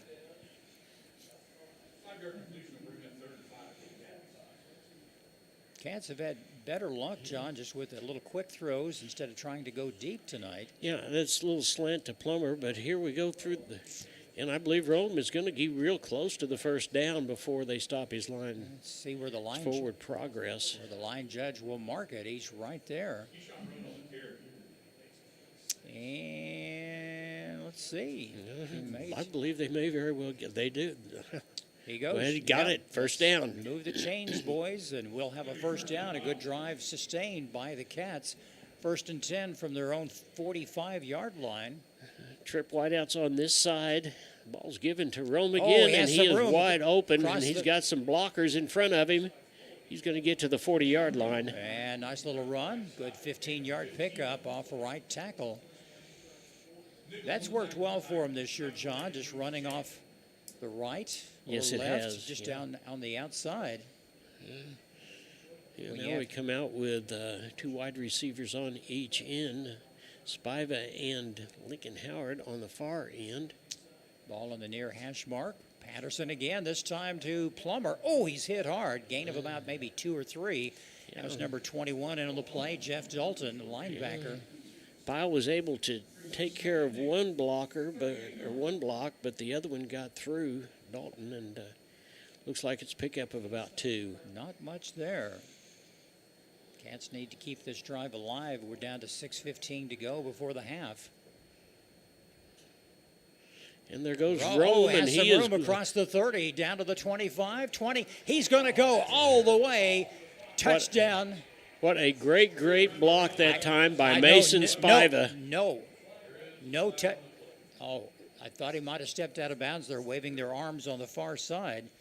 Thought he might have stepped out, but here's the ref. There's a flag. A hold. It's going to be a hold against Neosho. Just another costly mistake, because Roan had a great run around the left side. It's been a 40-yard touchdown run. That's all for naught. Well, that's going to be a spot foul, it looks like. So we're still going to be able to be second and about 2, maybe 3. Yeah, the ball will be moved up to the marker on the 34-yard line. Tough break for the Cats, John. That was it really was. It was a nice block by Spiva that time in order for him to go ahead and get loose and score. A little over 6 minutes to go. Give it to him on this side, and Patterson is gone, and he's going to touch. Touchdown, Wildcats right up the middle, all the way 34-yard touchdown run by Blaine Patterson. Well, nice job that time of making the fake and faking the ball to Rome, and they bid on that. There were 3 of them that came over and tried to get him, and Patterson was wide open for the touchdown. The run coming at the 5:55 mark. They'll bring some blockers in. Good run by the Cats. That was a good drive. Extra point coming. This is so important. This is shoddy. And the kick is up. And good. Yeah, it looks good. Long enough. And we're tied up again. 14 apiece. Coming up at 5:55 to go before halftime. You're in tune to the KNEO Wildcat Sports Network. If you're a weekend warrior who likes to go, don't let pain put the brakes on your pace. When you need help with an injury that keeps you from moving, you want an orthopedic team with a proven track record. Freeman Orthopedics and Sports Medicine is nationally recognized, and were recently named CareCheck's #1 hospital in the market and top 10% hospital in the state for hip fracture repair. Freeman Orthopedics and Sports Medicine, the experience you need to keep pace with life. People's Bank of Seneca. We care about your journey every step of the way. Since 1996, visit us in Joplin, Neosho, or Seneca. PeoplesBankOfSeneca.com. Member FDIC. Proud sponsor of area athletics. Let's score big together. Tate Nichols is back to get the ball, as is Landon West. It'll be kicked off by Tanner Shoddy. Jim, the Cats are a much improved ball club over last week. In fact, the last couple of weeks, aren't they? They certainly are, and, they've had some tough breaks, both teams. Carthage has coughed the ball up a couple of times. Cats have had some costly penalties, but right now the Cats are back in it. We're tied up at 14 apiece. Shoddy's kicking off. It's a high, towering kick. It's taken by West at about the 5. He's tough to bring down. No, that's not West. I'm sorry. That was Tate Nichols. And still a good run back of about 35 yards for the Tigers. You can't give up on tackling until those knees or elbows come down, gentlemen. That's, they just try to tackle up around the shoulders and can't bring anybody down that way. It's 1st and 10 on about the 35-yard line for Carthage. There is 5:48 left in the half. Carthage, I'm sure they'd like to score before half, and because they get the ball back at the start of the third quarter. Browning in the backfield. West is also back there. One man in motion. That's Douglas. And they hand it off to the right side. West will take it. He's going to pick up about 4. We'll make 2nd and 6. Carthage does a good job hiding the ball. Who's actually has the ball. And it's so difficult to pick up sometimes. Yeah. Ball spotted on the 39-yard line. Tate Nichols back in the ball game. And a wideout over on this side is Jack Carlton. And here comes Nichols, and they'll give the ball to West. And he has some room, close to a first down, but pushed back. He's hit by Shoddy. Yeah. Came up from his linebacker position and just pushed him back. Looks like Jim is going to be 3rd and a long 1.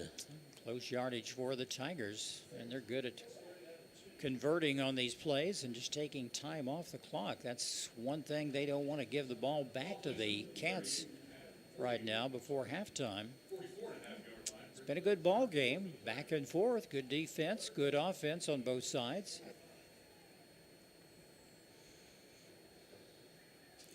Hikes to Browning, he calls his own number, and he goes through, and he gets the first down. He's got a loose. He's down the sideline, one man to beat. That's Spiva knocks him out of bounds at about the 13. I don't know where he came from. I mean, he was wrapped up, and he just broke loose. Yeah, he was. He wrapped up and was wrapped up and spun around and popped back off and took off. He down the far sideline, a good 35-yard pickup. Maybe a little bit more, they'll spot the ball on the 14-yard line. And the Tigers are in business again. I don't know whether the Cats thought that play was stopped or what it was, but he certainly took advantage of us standing there watching him. They're just tackling either too high. They're not getting down low, putting a stop to it. Back to West. He was wrapped up and then got loose again. Maybe a pickup of 3 or 4 on the play. It's hard to tell on the very far side of the field.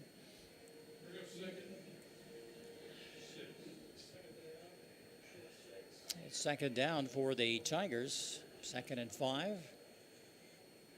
They need to get down to about the 4.5-yard line for a first down.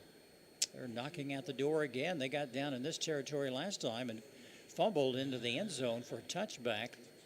Yeah.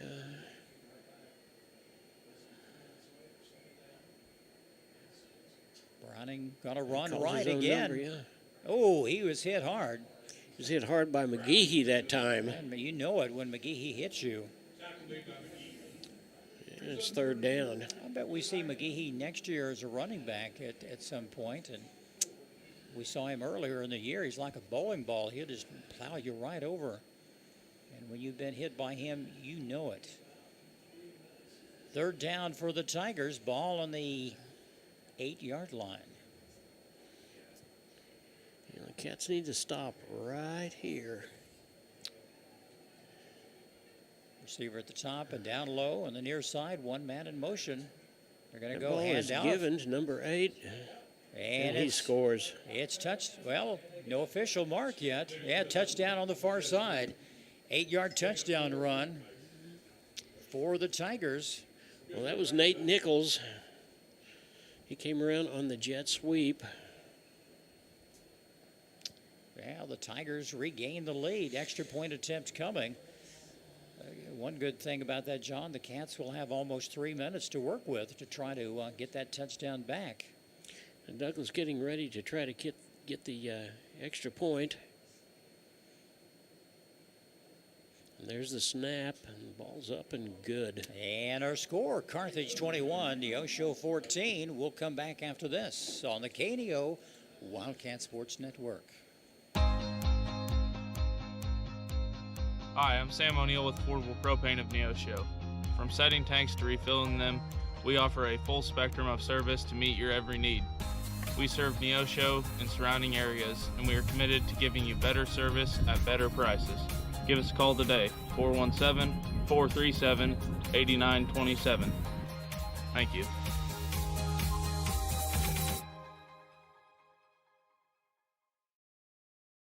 Ball game is being brought to you by Edgewood Bowling, Big Nickel, Free Market Physician, Healthcare, Tally Tire, the law offices of Wood and Peterson, Newmac Electric, Sports Locker, KSN KODE, Zach's Car Wash, McKay Quality Roofing, Neosho Area Chamber of Commerce, and Hillcrest Church of Christ.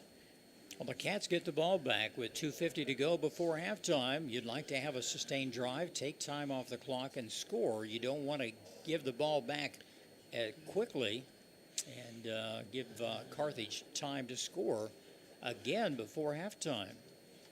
21-14 our score. Carthage Tigers on top. COC action here tonight from Bob Anderson Stadium. The ball is into an up position, and it's Mason Spiva that's got the ball, and he's going to get up to about the 27, 28-yard line. Good little run back by Mason. He's yet to catch a pass tonight. Most of those passes have gone to Lincoln Howard or Mr. Plummer. We'll see what the Cats could do. They'll spot it 29-yard line. First and 10 Cats. 2:46 to go before the half. We'll have a special halftime interview. It's coming up. A little pitch back to Roan. Oh, he's hit hard behind the line. It's going nowhere. Let's blow a whistle here so nobody gets hurt, and they push him down. And they give him traction on around the 27 maybe. It's going to be a loss of a couple on that play. Now, Jim, our interview at halftime is with Neosho School District Chief of Police, Tim Lewis. Great to have Chief Lewis visit with us for a few minutes and talk about what Neosho does to try to keep their students safe. 2nd and 12 for the Cats. Roan running left side, no room, not much to work with. He's blocked in and gained maybe a yard on the play. Now they gave him 2 yards. It'll be 3rd down and 10. The halftime is being brought to you by Freeman Orthopedics and Sports Medicine. Clock is running. Play clock is down to 25 seconds. They'll take as much time as they can off the clock. We've got trip wideouts on this side. And it looked like that. Hard count trying to draw them off sides. Yeah, and I think they were reasonably successful. It just didn't happen. And Patterson's back. Patterson's going to pooch kick it. He does. It's a nice kick, and it goes way back. It takes a good bounce down around the 40. It's down on about the 41-yard line. Good little move to try to fool them, and Carthage will have a little time. 1:19 to go before halftime. You know, Patterson, that's the 3rd time we've seen Patterson do that quick kick, Jim. That's probably the best of the 3 that we've seen him kick the ball, and certainly didn't catch Carthage unaware. They had a couple of guys that were going back. Well, it took a wildcat bounce. Carthage has a little time left here. See what they want to do, if they want to try to pass and pick up some yardage as quick as they can. You know, they have 3 receivers here on the near side of the field. Oh. Almost an offsides. Almost. They are set and ready to go. He's going to throw. He has a man open on the far side of the field. That's 13, Jack Carlton, the senior. And then he steps out of bounds, and that stops the clock with 1:16 left in the half. And they're going to line up exactly the same way again, spread things out a little bit.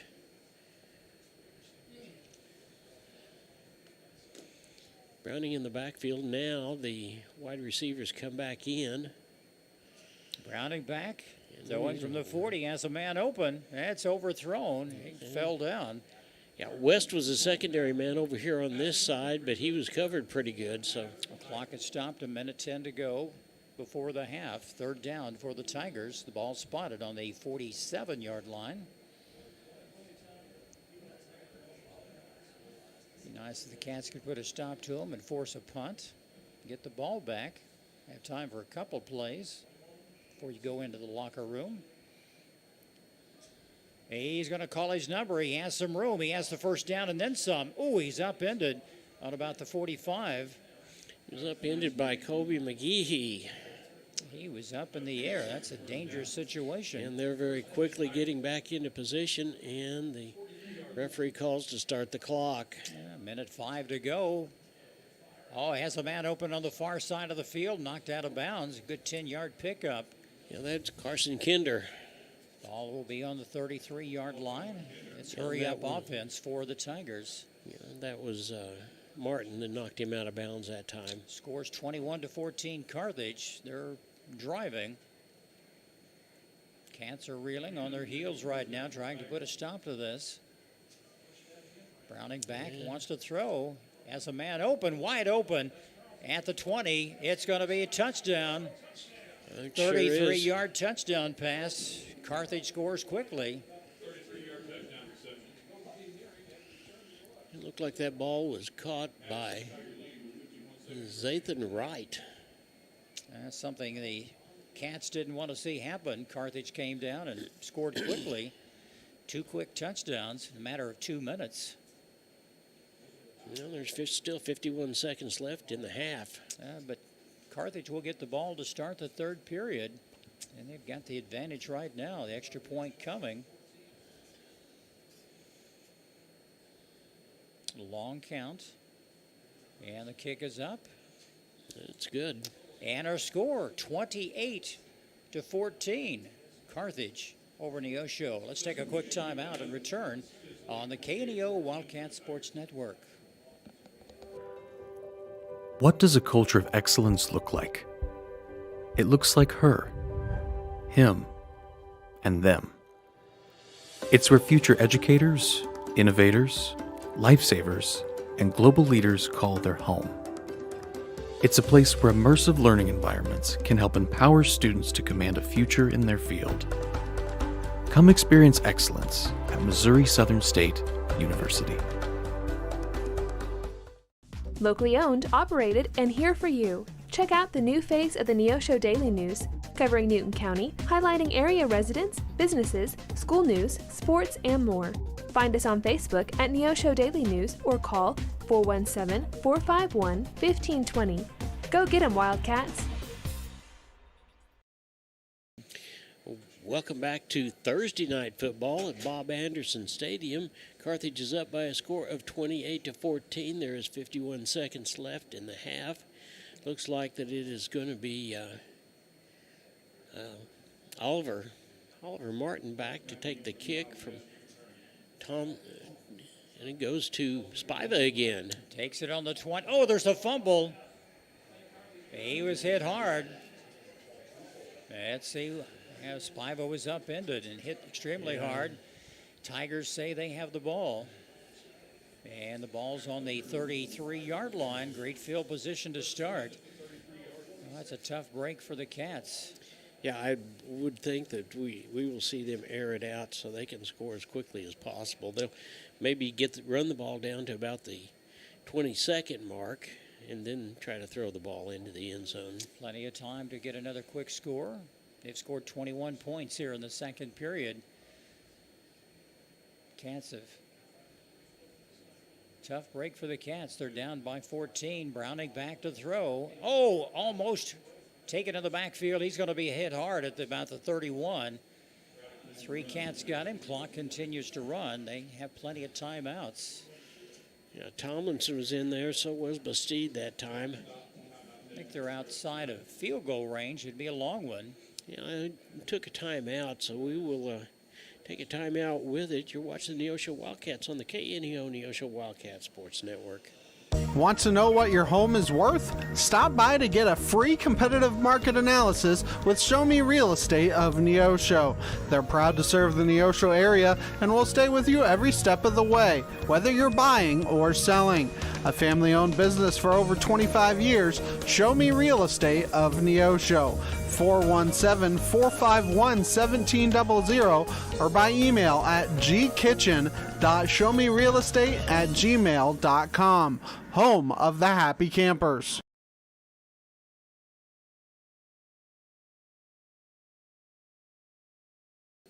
Some of our sponsors tonight, your local Freeman YMCA, Christian Healthcare Ministries, Banner Church of the Nazarene, Amory Roofing and Construction, Access Family Care, and 4State Printing. Now we're getting ready. Carthage has got the ball on the 30-yard line. Looks like it is second and about 8. Browning back to throw. Oh, one man to beat. He has some room across the 25, down to the 20. Hit hard up around the head. It's close to a first down. He's brought down that time by Nate Winkler. 27 seconds left. First and 10 Tigers from the 21-yard line. Browning back to throw again. He wants to go to the end zone. Has a man open at the 5. That's number 6 on the catch. Now that was Carson Kinder.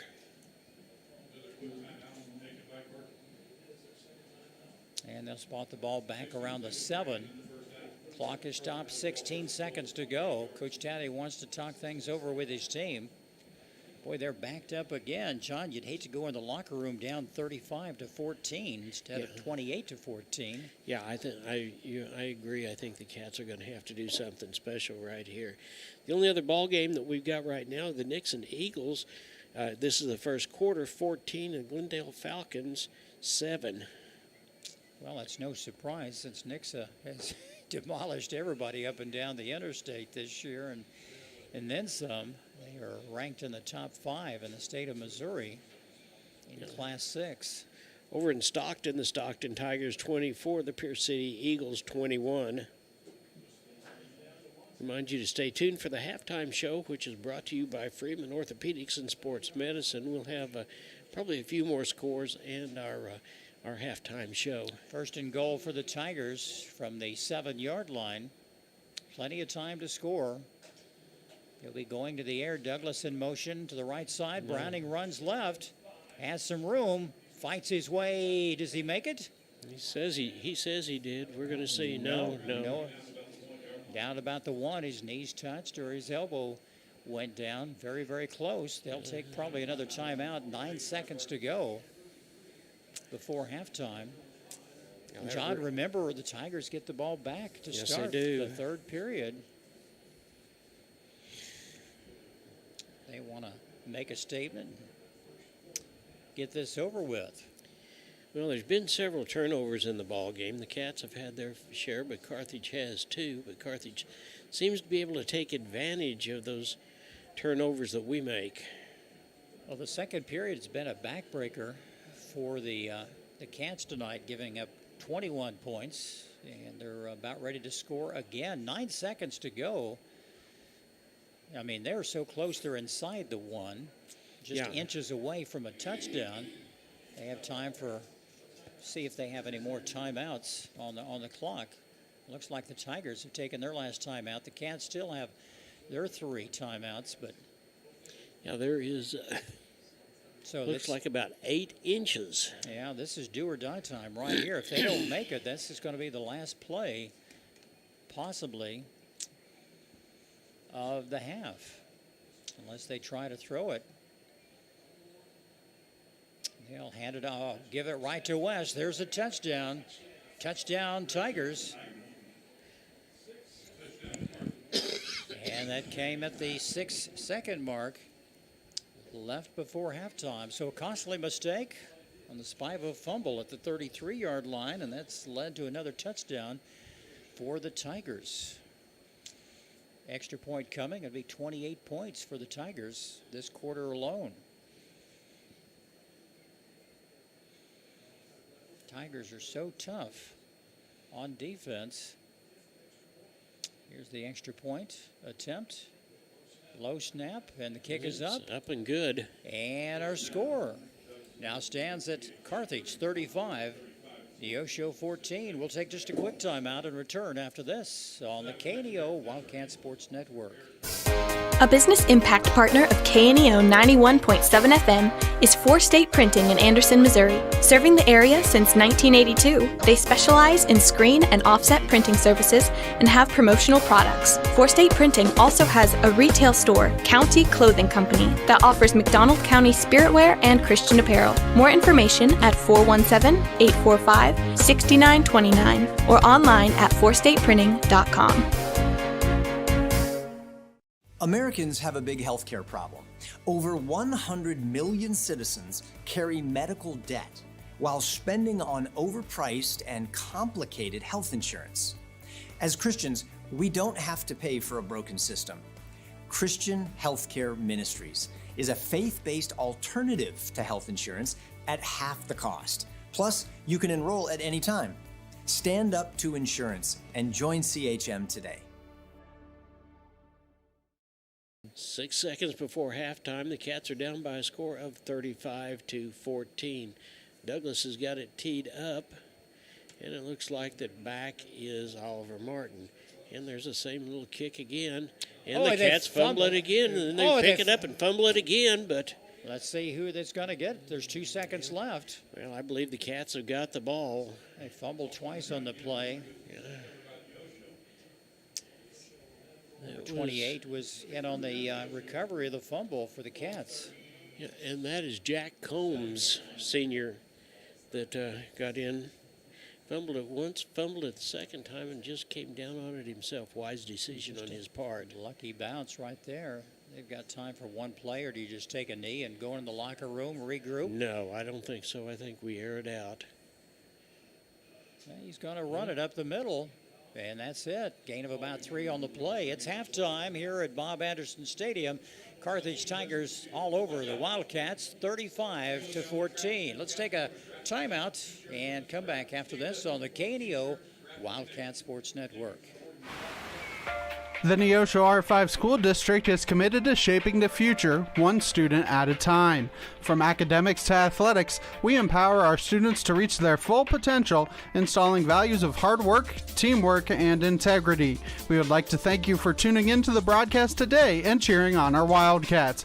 Our dedicated teachers, staff, and coaches work hand in hand to provide a well-rounded education that prepares students for success. Together, we're building a brighter tomorrow for our community. The Neosho R5 School District, where excellence thrives. You found it, the ultimate car wash, the one that leaves your vehicle looking brand new every single time. Do we have a prep team that pre-washes? You bet. Over 300 ports applying soap to your vehicle? Yes, sir. 40 high-pressure nozzles providing over 2,500 psi of pressure? Who wouldn't? Buff and dry features that dry your car along with combined 100 horsepower blowers? Try 150. Be careful, we might just blow you away.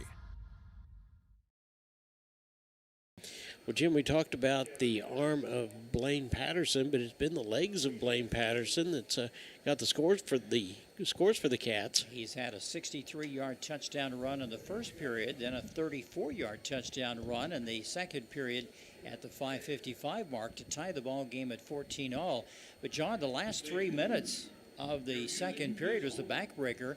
The Tigers scored 2:50 to go in the before halftime. Then at the 51-second mark, then they score another touchdown with 6 seconds left, and they get the ball back to start the third period. So it's not a bright spot for the Cats. They're down 35-14, and looks like it's going to be a big uphill battle for the Cats here in the second half.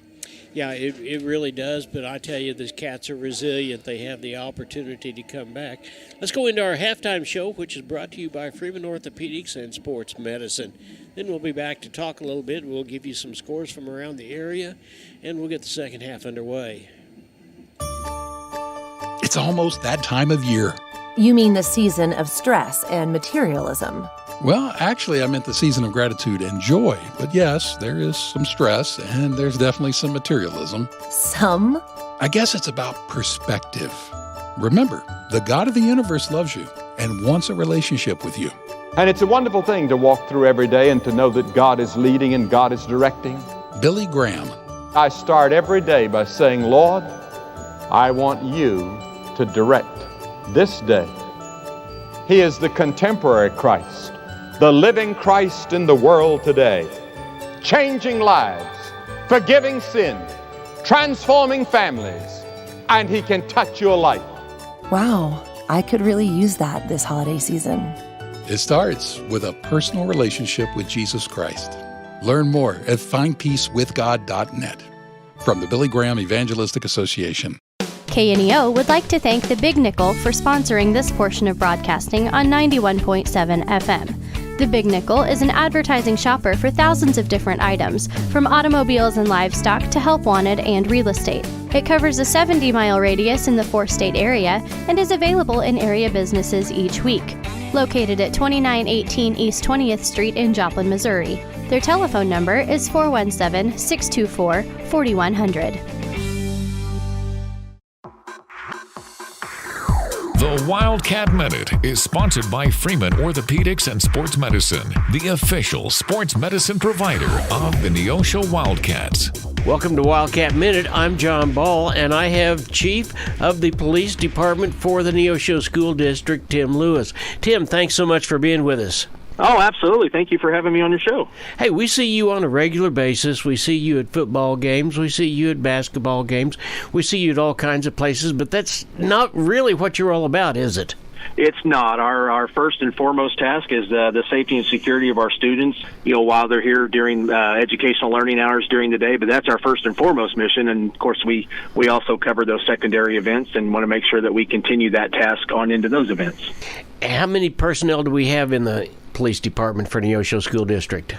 We have currently myself and 3 others, which would make 4 what we call Missouri Post-Certified Officers. We're full-fledged commissioned police officers in the state of Missouri, and then we have 1 security officer. Okay, and you were telling me earlier you've got 13 campuses that you have responsibility for? We do. We have 13 facilities spread out all over Newton County, and of course we have our Goodman facility down in McDonald County. But yes, we're spread out. We're a pretty spread out school district. We have a lot of facilities to cover. Well, I asked you off mic a little while ago, what's your day start like? Go ahead and tell me about that. Well, our day generally starts. Most of the officers, they get to pick and choose. They're assigned different places. So they'll pick an elementary school to start out at, or the middle school, high school, wherever. And we're just there to make sure our parent drop-off lines run smooth, the kids are getting in the building like they're supposed to, and we're just to be seen is the main thing. And so that's kind of how we start our day, is around our camp. We want to make sure we are all on campus when school starts. Okay, and during the summertime, you're always there when the kids are there, right? Yes, we are here when kids are in session. So we, of course, are here during the regular school year, and then we always have summer school during the month of June. And our guys are still on. We're still here to do our normal services we do during June. Now, July, the guys get some time off in July because we don't have students in the buildings, but we're still available to take calls and do things within the district. We're just not here day to day due to not having students or staff in the buildings. Well, I was just thinking about this a minute ago. We've got 5,500 or so students, another 800 staff. That's basically the second biggest city in Newton County, isn't it? I do believe it is, yes. I've been told that it is. We definitely, we service, honestly, a small city when it comes to our students and staff body. And then, of course, just the amount of land area that we own in property. It's quite a bit. People, unless you really think about it, I don't think people realize how massive our district is. We have a large district. Yeah, there's a huge district, and I want to go back to something you said just a minute ago, just to be seen. When people see you, the first thing they think of is, hey, I'm pretty safe. And kids are the same way, right? Yes, we live in a different world today, than the world I grew up in, and of course the world you grew up in, John's completely different. And so, yeah, it means a lot to see us, and then also it helps build those relationships for the future. We're here. We build these relationships. These kids, they basically grow up with the police officer around them all the time. And so when they become adults, I think it forges a whole different respect for law enforcement and first responders as a whole, because they feel like they've grown up with one and they kind of understand us and know us. I get all kinds of questions from the kids, and it's wonderful to answer them for them because they do. It just builds that trust, and I just think it's a long-term, it'll stick with them for the rest of their lives. Well, and just the opportunity to tell a kid, hey, I'm here because I'm going to do everything I can to make an environment that's conducive to education. I'm going to take care of you and protect you. Now you go learn. Absolutely, that, and the parents, the same. We have the same communications with the parents. We get so many parents that come up to us and just want to thank us for being here. They appreciate it because we are. We're here. We can be in a building pretty quick. We don't ever want that day to happen, but we're here, and we're also, of course, we train and we prepare to make sure we're ready for just about anything that could happen. All right, Chief Lewis, thanks so much for spending a little time with us. I know you've got absolutely to do, so thanks a lot for what you do. Appreciate it. Absolutely, anytime. You guys have a great day. Thank you for listening to the Wildcat Minute, sponsored by Freeman Orthopedics and Sports Medicine, the official sports medicine provider of the Neosho Wildcats. A proud supporter of local high school athletics is Numac Electric. Serving Newton and McDonald County, they provide power for area homes and businesses and want to wish all the athletes much success throughout the season. For online bill pay and account information, the website is numac.com or 417-451-1515. Numac Electric, proudly serving Newton and McDonald County, where their slogan is Your Touchstone Energy Partner. If you're a weekend warrior who likes to go, go, go, don't let pain put the brakes on your pace. When you need help with an injury that keeps you from moving, you want an orthopedic team with a proven track record. Freeman Orthopedics and Sports Medicine is nationally recognized and were recently named CareCheck's #1 hospital in the market and top 10% hospital in the state for hip fracture repair. Freeman Orthopedics and Sports Medicine, the experience you need to keep pace with life. A nonprofit organization, a sponsor of high school sports.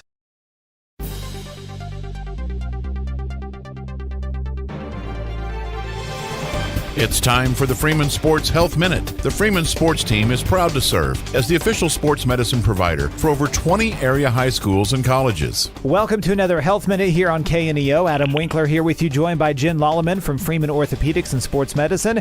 And today's topic is, Jen, what's the difference between a regular ankle sprain and a high ankle sprain? A regular ankle sprain will really get the anterior talofibular ligament on the outer side of the ankle. It's one of the primary stabilizers of the ankle and it's frequently injured when an athlete rolls their ankle. A high ankle sprain is more commonly known for being a syndesmosis ankle sprain. It's actually where the ligaments attach the tibia and fibula together, and when you weight bear, that tibia and fibula tend to spread apart a little bit, and the syndesmosis ligaments serve as shock absorbers and prevent the tibia and fibula from spreading too far apart. So when you injure those, the syndesmosis will kind of tear in that ankle. When they go into plantar flexion or put weight on their foot, those bones will part and it will cause severe pain. And those take a lot longer to heal than a regular ankle sprain. For the Freeman Sports Health Minute, I'm Adam Winkler. This portion of the game is sponsored by First Community Bank, with 2 Neosho locations, 111 East Main Street and 3005 Gardner Edgewood Drive. For personal or business banking services or for loan information, their phone number is 451-3222 or 451-2025 or online at firstcommunity.net. First Community Bank, where their slogan is, where community comes first. Member FDIC, equal housing lender. I'm Bryce Johnson with this Unpacking It Sports and Faith Minute. In sports, it can be easy for teams to overlook an opponent. When a team gets too focused on the big opponent ahead, they can lose sight of the team they should be preparing for right in front of them. In our faith journeys, it's easy for us to likewise focus our attention on big sins while overlooking what we perceive to be minor sins. However, it's dangerous to start picking and choosing which of God's commands we're going to be concerned about. 1 John 5:3 says, loving God means keeping His commandments, and His commandments are not burdensome. We can pursue obedience in all areas of our lives if we give the proper attention to God's Word and allow the Holy Spirit to convict us of all of our sins, both big and small. Today, let's remember to take His commands seriously as we pursue Him with all of our hearts and rely on His Spirit to guide us. I'm Bryce Johnson, and you can unpack that. For more, go to unpackingit.com.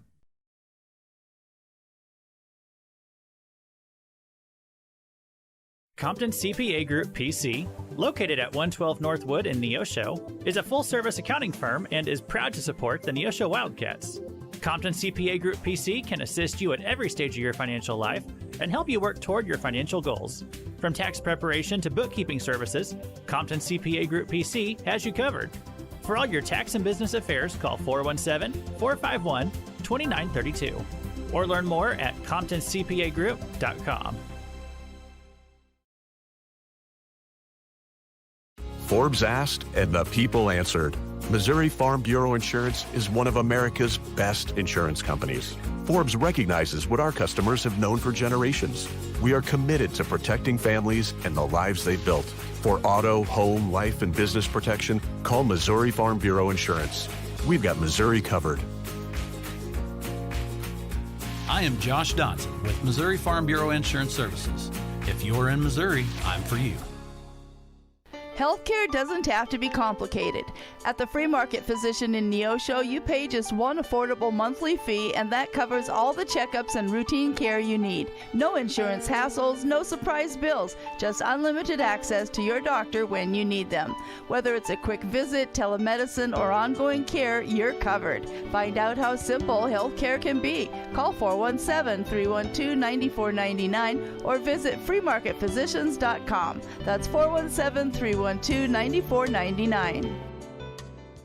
Looking for a personal checking account with real rewards? Open a Community Choice checking account at First Community Bank and earn up to $200. Get $100 when you set up direct deposit and another $100 after just 15 debit card purchases. No monthly service fee, free online and mobile banking, and interest paid on your balance. Open your account today with just $50 and start enjoying the perks. Call 888-780-8391 or visit firstcommunity.net for details. First Community Bank, where community comes first. Member FDIC. See bank for complete details. Welcome back to Bob Anderson Stadium. We are at halftime, and we've got some scores for you from around the area. Of course, the Cats are down 35-14 here. Over in Republic, it's still the second quarter. Republic Tigers 51 and the Willard Tigers 0. Over in Nixa, it's the second quarter, and Nixa 28 and the Falcons from Glendale 6. Looking down at some of our other scores, here's one in the Ozark Mountain Conference, one that is probably, Jim, something that we need to be thinking about. Branson 7 and the Hillcrest Hornets 0. Well, Hillcrest, looking at the stats, Hillcrest, I don't think it's won a ball game this year. No. And so it looked on paper a pretty easy game for the Branson Pirates, and that's one of the locations we could end up going next week. We'll know more later. But John, one consolation tonight.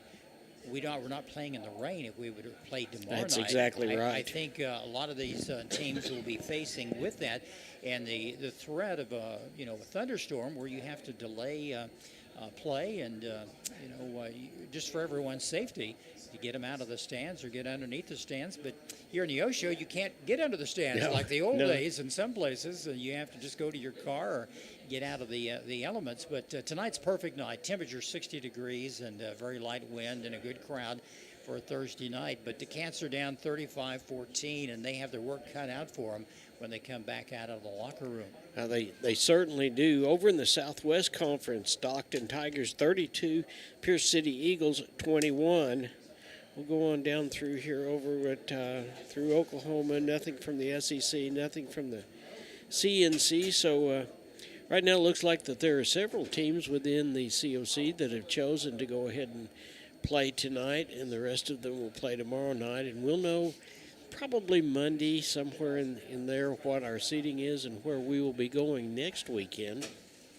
And we'll be glad. I know Local will have that up on the website and our Facebook page, and we'll know more about that. And then we'll publicize it as well. They'll have that on the school's website. They always do a good job putting that up and updating all their athletic and events for you to enjoy. And you can always log on to kneo.org. It's very simple to look at all the scores. If you missed what John and I and Luke and Matt have presented tonight, it's very simple to do. Yeah, it really is. If you're Neosho and it's halftime, what do you do, Jim? What do you say? It's the last night of the last ball game of the year. You just encourage the guys. You're not totally out of it yet because, Carthage scored 3 touchdowns in a matter of 3 minutes. So it's possible to come back, but you're going to have to put a stop to Carthage. They get the ball first, and they love to take time off the clock. They're very stingy. And, Cats just need to score, but they scored quick tonight. 63-yard touchdown run by Blaine Patterson in the first period, and then they come back, 34-yard run. You think he's tackled, and he breaks loose, and he's capable of the big play. So is Mr. Roan. And Patterson's a good thrower, so they could get back into the ball game very, very quick. But we'll just see what happens. But their work is cut out for them. Yeah, I think we've got to spread the offense out. We don't need to try to play in between the hash marks, so to speak. Let's spread the offense out. Let's give us some opportunities. Let's throw the ball a little bit more and and see if we can't get someone to pick up on it some. Yeah, they had the lights on behind us. We have the fire truck out here, and the lights were on flashing, and didn't know if there was an emergency or not, but maybe they're just kind of showing off to the people and showing some of the kids, and just a good public relations move. Cats are coming back out of the field. They'll have a couple of minutes to warm up and stretch, and I know Coach Touty has talked to the young men, and you know, he's proud of these fellas. They've done a good job this year. But as we know, going in year after year, that COC is just one of the toughest conferences in the entire state of Missouri. And any given night, you could. Yeah, and you know, to that point, you know, there was some discussion some time back about us going to a different conference, whether it be to the Big 8, and I don't think anybody in the Big 8 would want us to be there, or even to the Ozark Mountain. I don't believe that we'd be welcome there either, because we are one of those bigger schools. But the real problem is, if you play those schools, then the schools that you face in district playoff you've never faced before. So it'd be just like two brand new complete seasons, and that'd be pretty tough on the Cats as well. It would be. You know, you're playing a lesser competition, not as strong, and then you get to district and you go, wow, what happened? We're just not ready for this. And, you know, people maybe didn't quite think those things out, and I know there was a lot of pros and cons thinking about leaving the conference, but the Cats have come along. Coach Touty's done a tremendous job the past several years since he's been here. We had a 5-4 record last year at the end of the year. They won the first game in districts, lost to Carthage 30. I think the score was 35-14, John. It was. At their house last year. But, you know, this year we're kind of in that similar situation. But, you know, anything could happen. And the Cats, boy, they got off to a good start tonight with a 7-0 lead with that long touchdown run by Patterson. And the Cats have shown this year they can play with anyone. You know, we lost to Webb City by 3. We lost to Joplin by 3 points. Republic was a different story. But, you know, tonight's game without the turnovers and the few mistakes, we could be right back in the ball game, maybe down just by a touchdown instead of down by 3 touchdowns at this point. Yeah, I think, and if you look at what we've got coming up from the 8th grade to the freshman level, we have got some kids that are wanting to play football, and I think those are the things that we've got to do. We have got to do something to get some depth, and I think as we continue to push pride and push Wildcat pride, and I think Coach Keith Kilgore and Jeremy Phillips are doing just exactly that. They are pushing Wildcat pride. If we can get some Wildcat pride built up, even from the younger levels, then we're going to be deep at some point when we get to play in varsity. We'll be as deep as Webb City, and we'll be as deep as Republic, and we'll be as deep as Carthage. I haven't seen Carthage do it much tonight, but Webb City last week, almost every play, they were running 3 new sets of legs in. Oh, they had, it was tremendous. And, you know, tonight you're getting back to the younger players that are coming up. They recognize the 7th grade football team for Neosho this evening, and they were undefeated this year. Yes, they were. And if you can keep young men interested in the sport and stay with the program when they're sophomores and juniors, you're going to have a good football team. And but so many players, and you know, when we were in school, you get sidetracked and you go, well, I don't get playing time.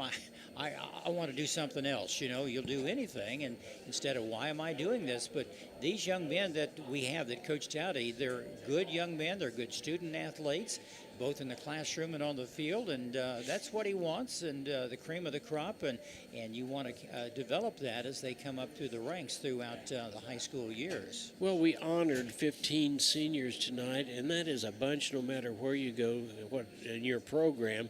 But at the same time, if you turn around and you look at the Jackson Ertles, if you look at the Hayden Plumbers, if you look at the Mason Spivas, if you look at the Blaine Pattersons, we've got some kids that are going to be back next year that have got some real good experience this year, and they're going to be the core in order to carry us throughout. And I believe that we'll have a better ball club next year. I'm not saying that we're done this year. Don't misunderstand me. I don't do that at all, but I think if you look to the future, the Wildcats' future is really bright. It is. You know, the receiving core, most of them will be back except for one lone senior, Brock Pyle. The quarterback will be back. I'm looking at McGehee coming back as a good fullback. You know, as a steamroller. We saw a little bit of action earlier in the year, and he just plows through the line, and we haven't seen him in the past several weeks. Roan has been doing most of the carrying. Roan will be graduating this year, but Blaine Patterson will be back, hopefully, and is a good quarterback, and he is a big threat and a good option the Cats haven't had in the past several years, but should be a good season next year, and it's been good this year. We've enjoyed the games and hope you have as well here on the KNEO Wildcat Sports Network. Well, and the Cats are getting ready to come out. We're getting ready to get the third quarter underway. Tanner Shoddy, who, by the way, is a sophomore, and we've seen him play quite a little bit, not only as a kicker but on defense as well, is getting ready to kick the ball off. Well, the Cats are down by 21 points to start this third period. Tigers will get the ball to start. And it looks like it's going to be Tate Nichols over on that far side, and then I believe it's going to be Landon West over here on this side in order to take the kickoff. You know, Shoddy was shaken up earlier in the ball game on a punt, and they came down hard on his leg. He was limping, but he looks fine now.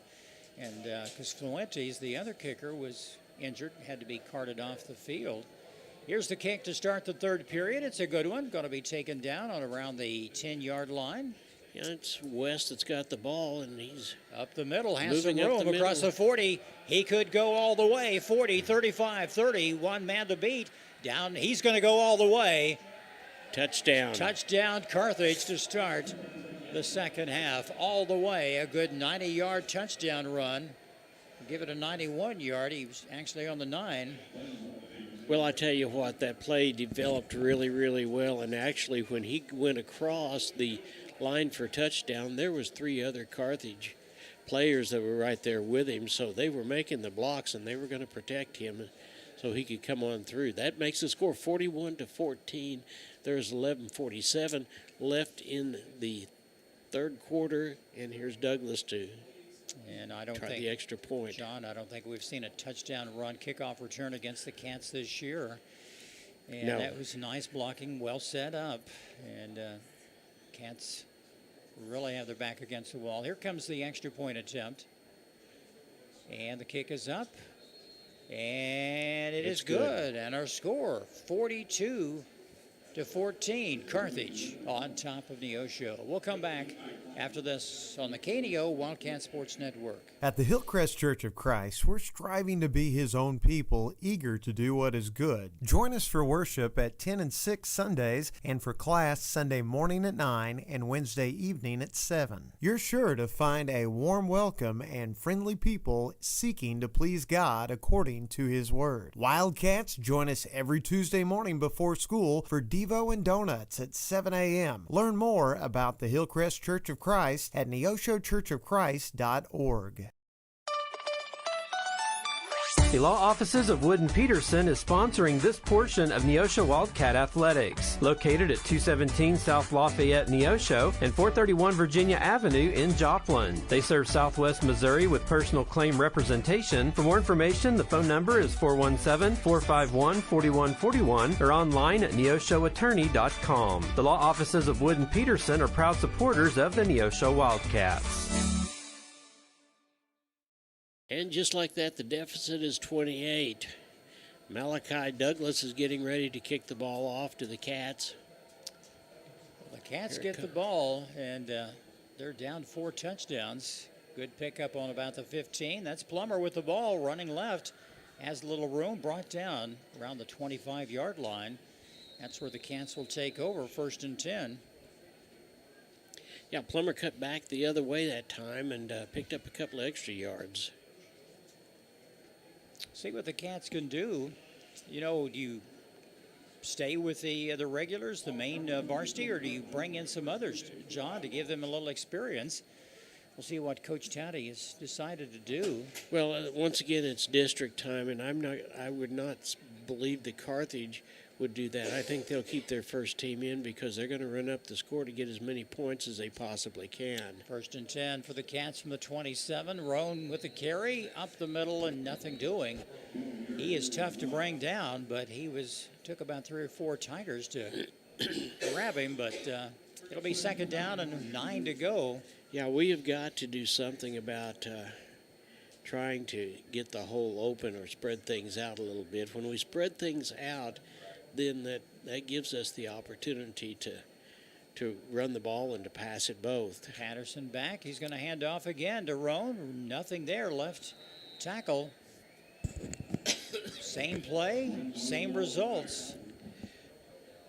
Nothing doing. Gain of maybe about a yard at the most. It's third and... still 9. Yeah, I think Carthage is probably obviously thinking that we're going to pass, and I'm sure we are. Send 3 men off to the right, far side. 1 man down low. A pitch back to Roan. He has a little bit of room, not much there. Open field tackle brought down on the 31, far short. 4th down for the Cats. It was a nice open field tackle by Peyton McGurk. He's a senior. And let's punting squad comes in. Yeah, number 30 is going to come in and punt the ball this time. We've seen him before, and that is Rhett Wilson. Tate Nichols, like you mentioned, is back deep for the Tigers. Ball on the 31. Tigers should have good field position. And here comes the kick. It's a good high kick, a nice spiral. And it's going to be taken on the 30, and he calls a fair catch, and that's where the Carthage Tigers will take over. Well, I tell you what, the first guy down there that time was Tanner Shoddy, and forced that fair catch. Good hustle by the Cats. 42-14. At one time, it was tied up at 14 all. And the Tigers scored 3 touchdowns in a matter of less than 3 minutes to end the second quarter. Opening kickoff, they run it back 91 yards for a touchdown, and that's where we stand. Well, I would anticipate that they'll do the same thing again. They're going to air the ball out. Yeah, run off the right side. That's West. He has some room. Oh, he's tripped up. Oh, thought he was going to go all the way. He had open territory, and he lost his balance, and it's a good 25-yard run off right tackle and all the way down to the 42-yard line. Nice run by West. It looks like he is wide open. They'll move the chains. And Chase Kivett is getting in there, and McGehee comes out. Carthage is so good at ball control and taking time off the clock. They're good at keeping the ball out of the hands of their opposition.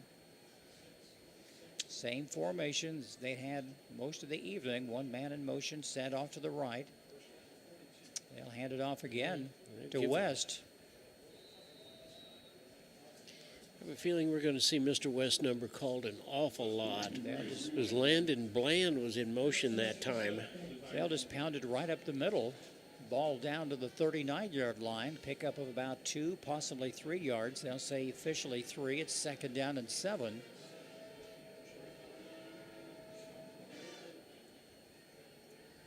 Good crowd tonight.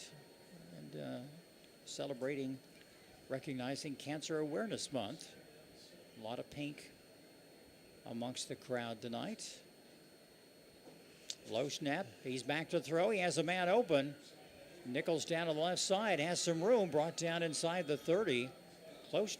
Yeah, should have enough for a 1st down. Yeah, that was Dalton. Jeff Dalton. Okay. Jeff Dalton that time, yeah. Ball spotted on the 28-yard line. Another Tiger 1st down. Clock will run.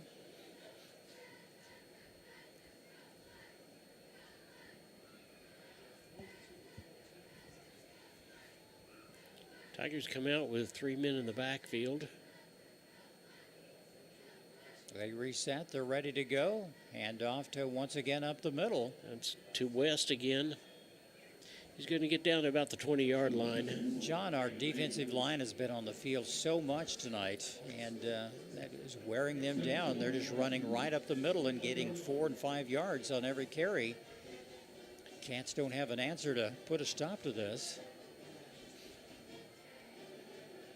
Early in the ball game, they were lucky to get a few turnovers, a fumble in the end zone to stop a drive by the Tigers, but So far, it's been Tigers since the 3-minute mark in the second period.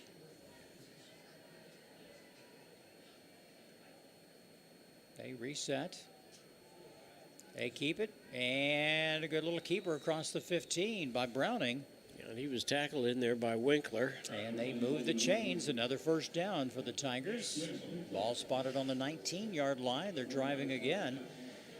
John, if my math is correct, if they get another touchdown, the running clock would be in effect. I believe you're right. I hate to say it, but...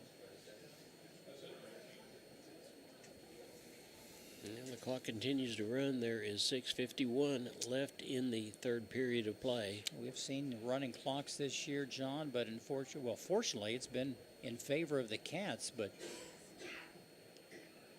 it's 1st and 10 from the 19. They'll pitch it back on the left side. He has some room. Touchdown. Touchdown West. Touchdown Tigers. And that was a nice little run of 14 yards. Not much the Cats could do to put a stop to that. And that's coming at the 6:29 mark of the third period. And with that, if the extra point is good, we will have a running clock.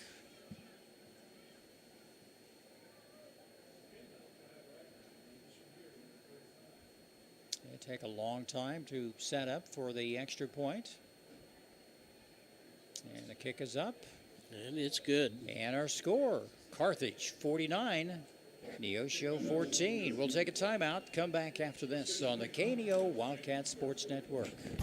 Family Market, located at 201 North Neosho Boulevard, is your friendly hometown grocery store with delicious deli and the best selection of fresh meats and beautiful produce. Family Market can also take care of all your catering needs. Whether your upcoming event is big or small, Family Market can handle it all. Call 451-0057. That's 451-0057. Check out the Family Market Facebook page for weekly specials. Go Wildcats from Family Market of Neosho. The Neosho Area Chamber of Commerce invites you to download the new Experience Neosho app, available for free on the Apple and Google Play Store. Your guide to eat, shop, play, and stay in Neosho, and your direct link to KNEO Wildcat Sports. Download the app, register to win weekly prizes, and listen to your favorite Wildcat sports. Good luck, Wildcats. We can't wait to hear you ring that bell.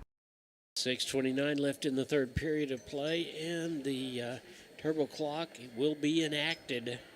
And that means the clock will not stop unless the referee deems it necessary, like an injury or official timeout. Or Douglas with the kickoff here again. He's had a busy night kicking off. He's a good kicker. It's a good high kick. Going to be taken down around the 13-yard line. And that's number 4. That's Oliver Martin this time. Yeah. He's thrown to the ground. It's like an old wrestling move. They just slung him around and threw him down. Cats will have the ball 1st and 10 on the 23-yard line.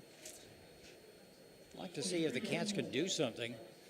You'd think by now Carthage would bring in some reserves to rest some of the regulars for well, they'll get a bye next week no matter what. Yeah, they get a bye next week. So they'll have a 2-week rest. And we've got 3 trip wideouts on that side and 1 on this side. Patterson back to throw. Oh, good catch.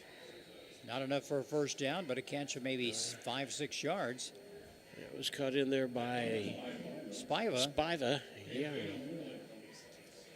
And he'll be coming over to this side now. Need to be in hurry-up offense when you're down by 4. Spiva Franklin or Spiva Pyle, and the ball's going to be handed off. Oh, he's going to hang on to it. Yeah, he gets the first down. A good fake. We thought Roan had it, but he kept it and knocked out of bounds on the far side of the field. Well, the Cats are down by 5 touchdowns. 5:11 to go in this third period. Ball spotted on the 37-yard line. It's enough for a Cat first down. And there it's given to Rome, and he's trying to find an outside, and he jukes over, but he's going to pick up about 4. He's hit up around the 40-yard line. Carthage doing everything right at this point.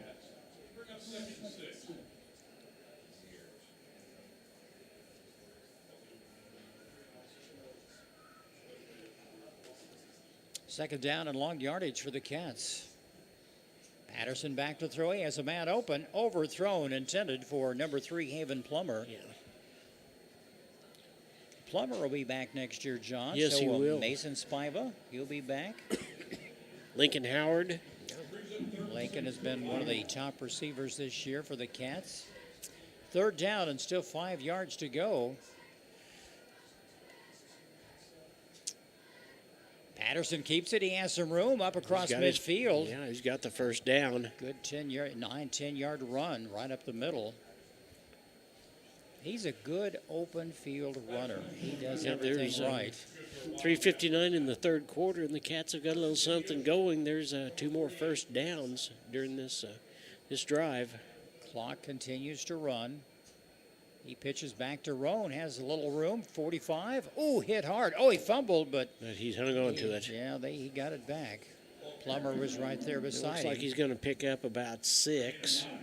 He's second and about 4. Good little run by Roan. John, you're so right. They've had luck tonight. I don't know why they don't do it more, running to the outside, or it opens up, it spreads them out. Here he's going to throw. He's got a man open. Plummer, intended for Plummer. He had it and lost it. Yeah. He was down to the 15. He was going to be third and about 4, yeah. Looked like he was out of bounds. All you need is 1 foot in bounds for high school ball. Third down and 4 to go. Clock runs, 2:55 to go, and we're still in the third period. Yeah. Pyle, Plummer, and Spiva over on this side. He wants to throw. Intended for Plummer. In and out of his hands. Yeah, the sure hands that we've seen all year long just don't seem to be there right now for the Cats.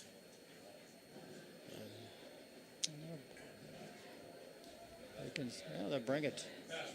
Yeah, it's going to be 4th down, so the Cats, of course, will go for it. 4th and 6. And we swap over to the other side where we've got Lincoln, Howard, Spiva, and now Pyle.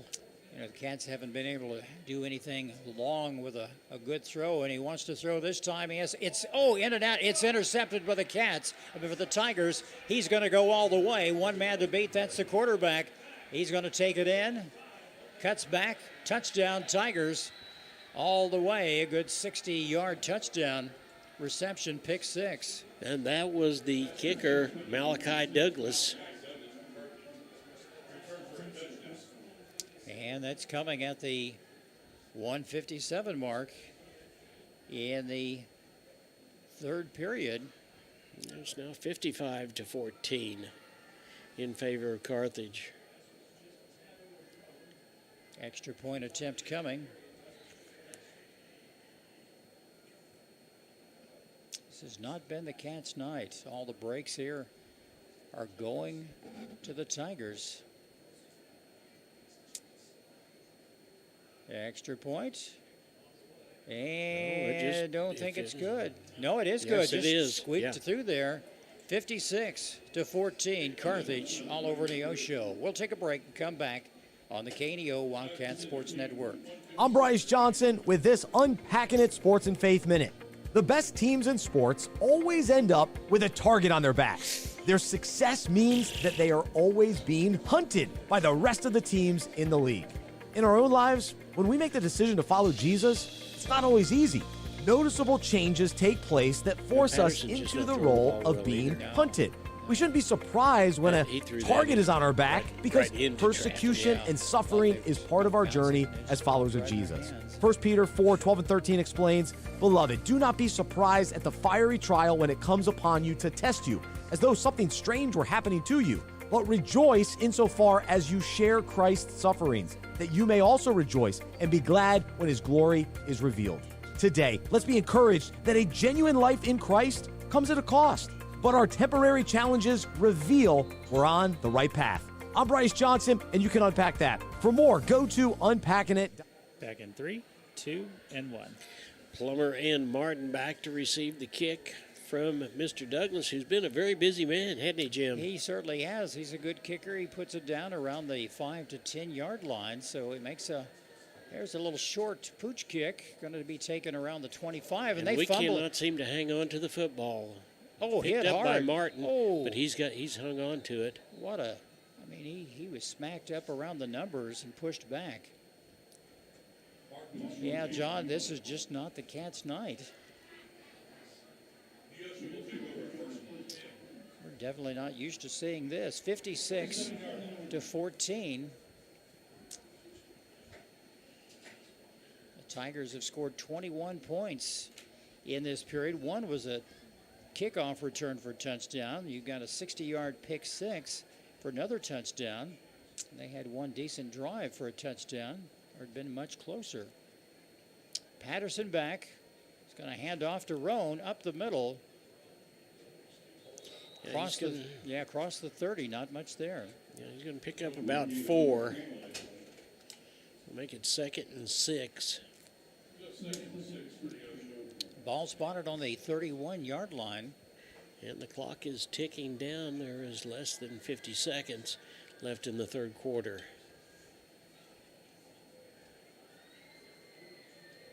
Cats are slow to come up to the ball. Patterson back. He has a man open. That's Brock Pyle. Yeah. In and out of his hands. Like to see Brock get a nice catch. We've seen him catch some good ones this year in stride for touchdowns. Brock is a senior.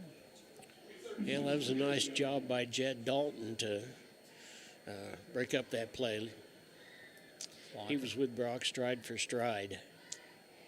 It's third down and long yardage for the Cats. Back to throw again. He wants to do it again. This time completed to Haven Plummer. Yeah, and he'll get the first down. And that's going to be the end of the third quarter. And our score, Carthage 56, Neosho 14. We'll come back after this on the KNEO Wildcat Sports Network.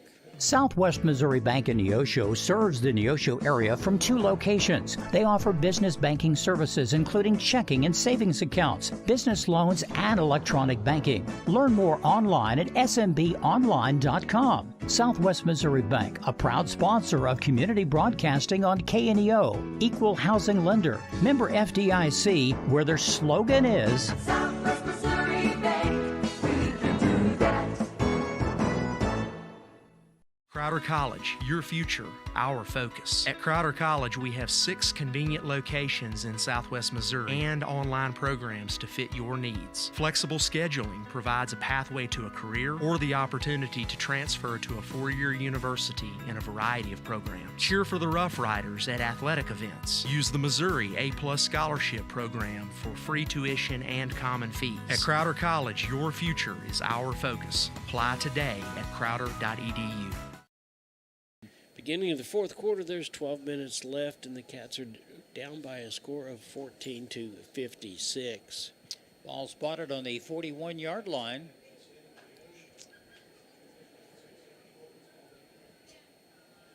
New quarterback in for the Cats. Yeah, and that ball is fumbled again. Yeah, that is Ethan White is a new quarterback. We've seen him earlier in the year, but a fumble, another turnover. Tigers take over inside Neosho territory. The ball spotted on the 44-yard line. I'm sure we'll see a lot of new faces. The clock will continue to run. 11 and a half minutes to go. Just starting the fourth period. Yeah, Neosho's got a lot of clean uniforms out there.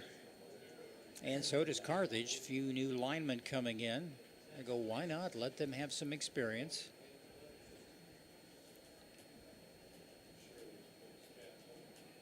John, they'll have so many new numbers in there, we can't keep up. Yeah, isn't that the truth? And that is number 27. A good run around left side, has some room. Enough for a first down, knocked out of bounds on the far side of the field at the cross the 30.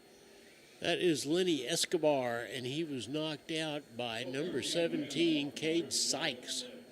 And they are fast as well. Escobar is a senior. Well, there's a hold. They're going to bring it back. Well, that's to be expected. You get some new players in there, John, and, they want to prove themselves. They're going to have a few mistakes, and that's going to bring it way back. Instead of 1st and 10, it's going to be 1st and 20. And the ball brought back inside Neosho territory to about the 46-yard line. And the clock continues to run. There's 10:24 left in the ball game. Been all Tigers here in the second half. Yeah, there's jumped off sides, got in the neutral zone. Looks like the Cats. Yeah, that was on the Cats, so they'll get part of that back. Bring it back 5 yards. It'll be 1st and 15. Ball spotted now on the 49 of the Neosho side of midfield. Clock running. Play clock down to, they got plenty of time. They'll take their time. And you see the number, John, on the new quarterback. It's hard to see until they turn around. But Browning had a good game for the Tigers tonight. I believe that's number 17. And then be Cameron, Matt Cameron. And just another in sweep. Has some room up to the 40. Down to about the 37-yard line. Good little pickup. Gained a lot of that yardage back. Make it 2nd down and about 5 to go for the Tigers. Sophomore Carl Coughlin made the tackle that time.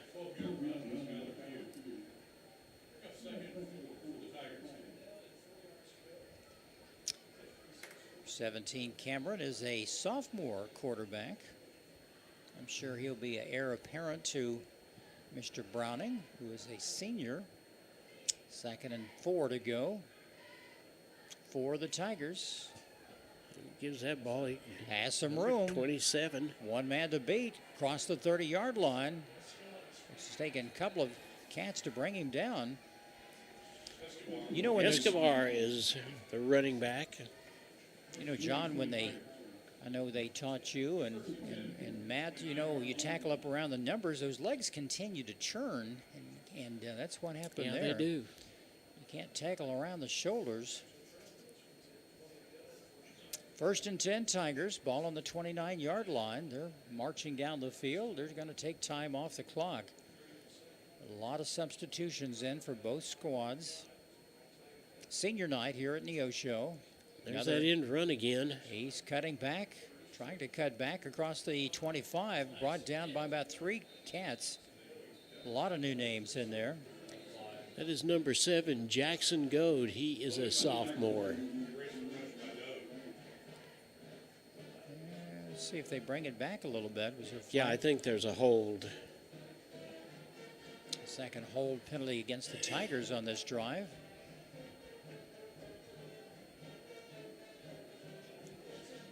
That's right, there was a hold. So that'll make it 1st and about 21, 2. And the clock continues to run, even though they're taking time off the clock right now. Right. We're down to 7:10 to go in the ball game.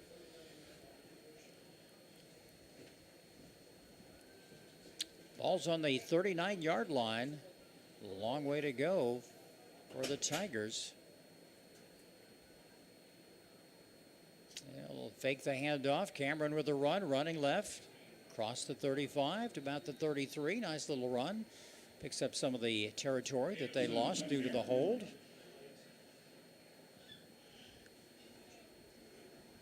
Number 53, Carter Joe, was in there on the tackle that time. 2nd and 13 for the Tigers. Looks like the Tigers will improve to 8-1 on the year. The Cats will fall to 5-4, and like we mentioned, we'll know probably by Monday where we'll be next week for Friday night football. District action starts next week. Fake the handoff. Well, they run it up the middle. That's Escobar again. Nice run. Close to a 1st down, just a little shy. They keep running that little jet sweep, and there's a lot of misdirection with that play.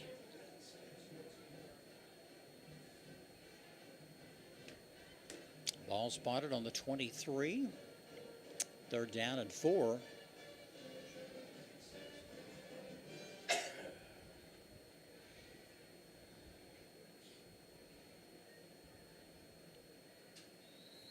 And a whistle.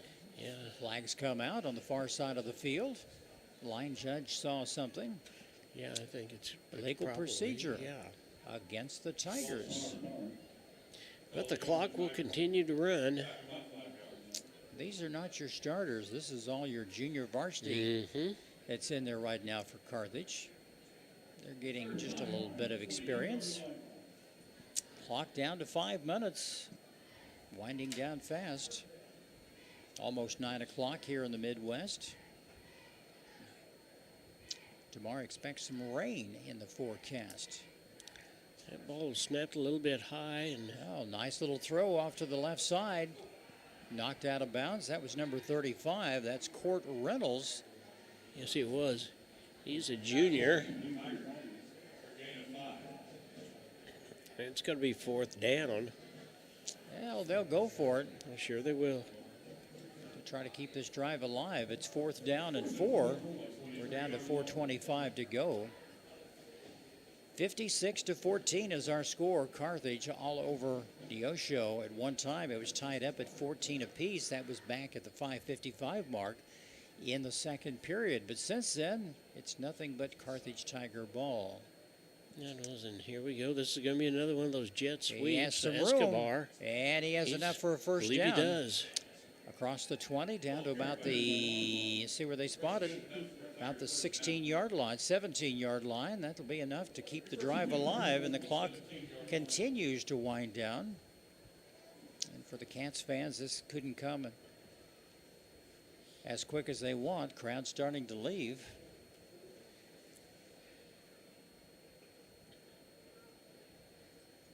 Not much we can say at this point.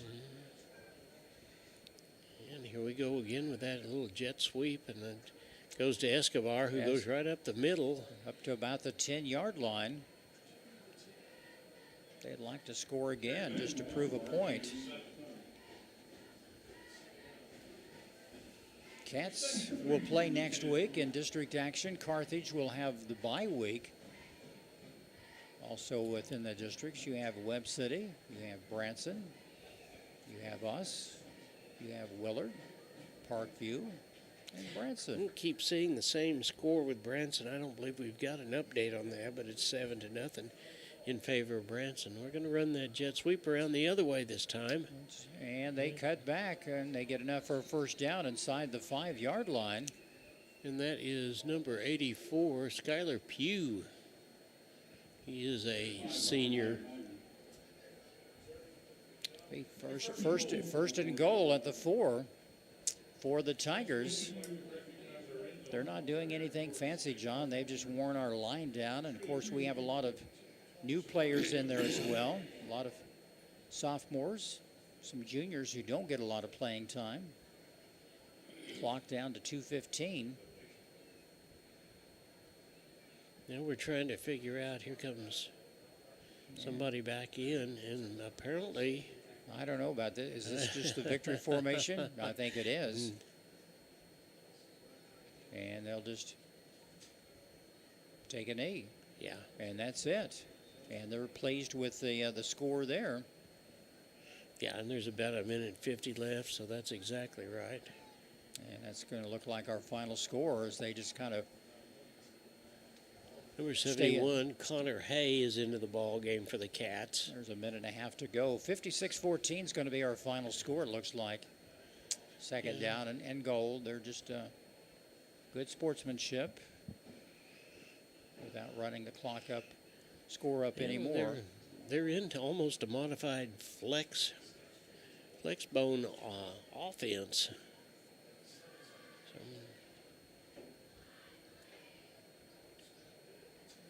And they'll just take a knee again.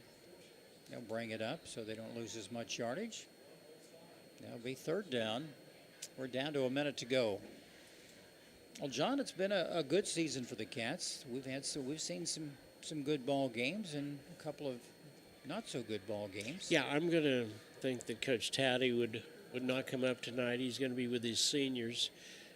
Seems as this is their last ball game at Bob Anderson Stadium, so, and I understand that, rightfully so. And they'll take another knee, and the clock winds down. Yeah. That should just about That's do it. it. It does.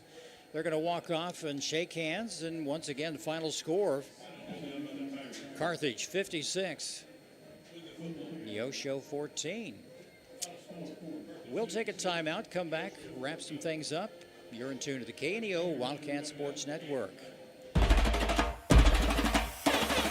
Today's sporting event is being made available for your family by Chris Wright of Dig Right Equipment Rental, located just off Highway 49 at the Carterville exit by Casey's. Open Monday through Friday and Saturdays till noon with rentals of outdoor construction equipment and even attachments for your machines. Chris Wright of Dig Right Equipment Rentals is a proud supporter of today's game. 417-317-4995.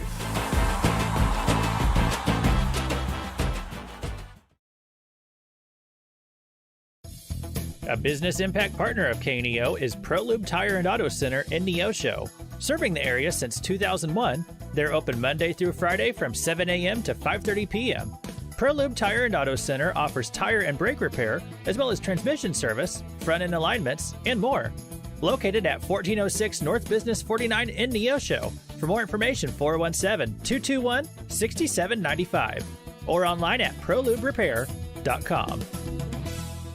At Calvary Neosho, we aren't your grandmother's church, because she lives in Akron, Ohio, and that would be a terribly long commute for church. But if she did live in Neosho, we at Calvary would be delighted to have her come visit us. And since you live here, we would definitely like you to come visit us. Then, when your Nana comes to visit for Christmas, you can bring her to church and introduce us to her. We're sure she is a delightful lady. You can find us at Facebook /Calvary of Neosho, or join us in person at 3650 Oak Ridge Extension. We gather for worship Sundays at 10:30 a.m. Calvary Neosho. Not your grandma's church, but we'd sure like to meet her.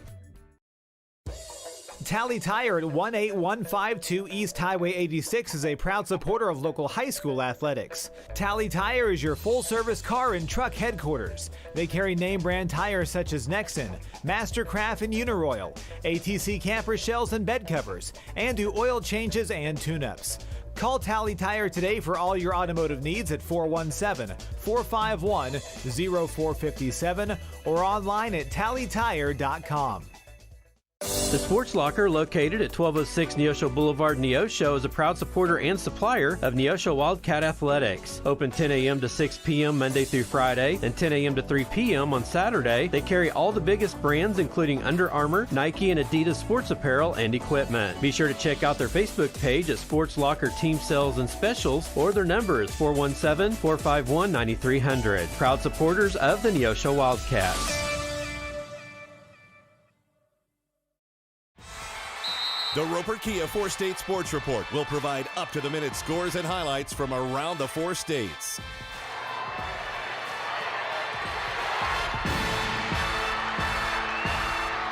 With ultimate local coverage from all your favorite teams.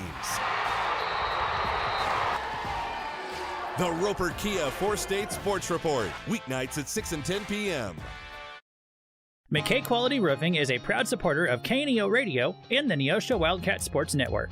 They're located in their offices at 811 South Neosho Boulevard. They specialize in roof removal and replacement of residential and commercial properties. In order to serve you better, they have offices in Neosho, Cassville, and Grove, Oklahoma.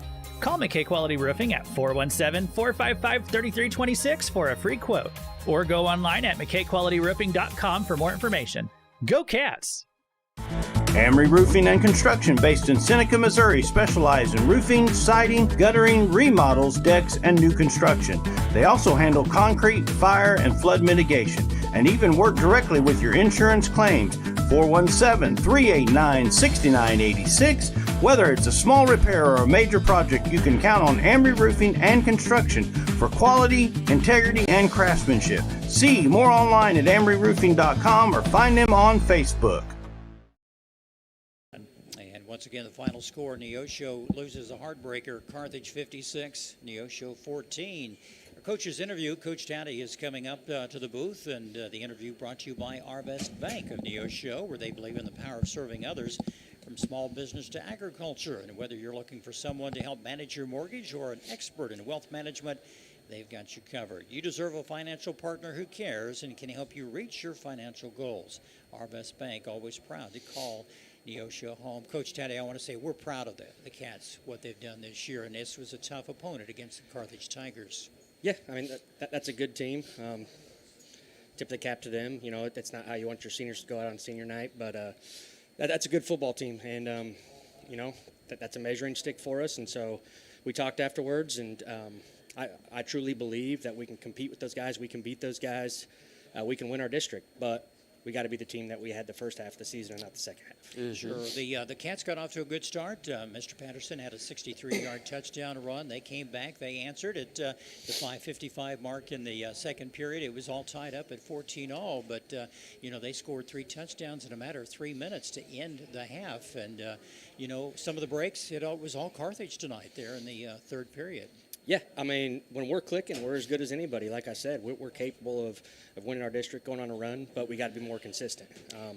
And, you know, Carthage, credit to them, they finished the half well and got some momentum to kind of close it out going into half there, and they came out swinging right away in the second half, too.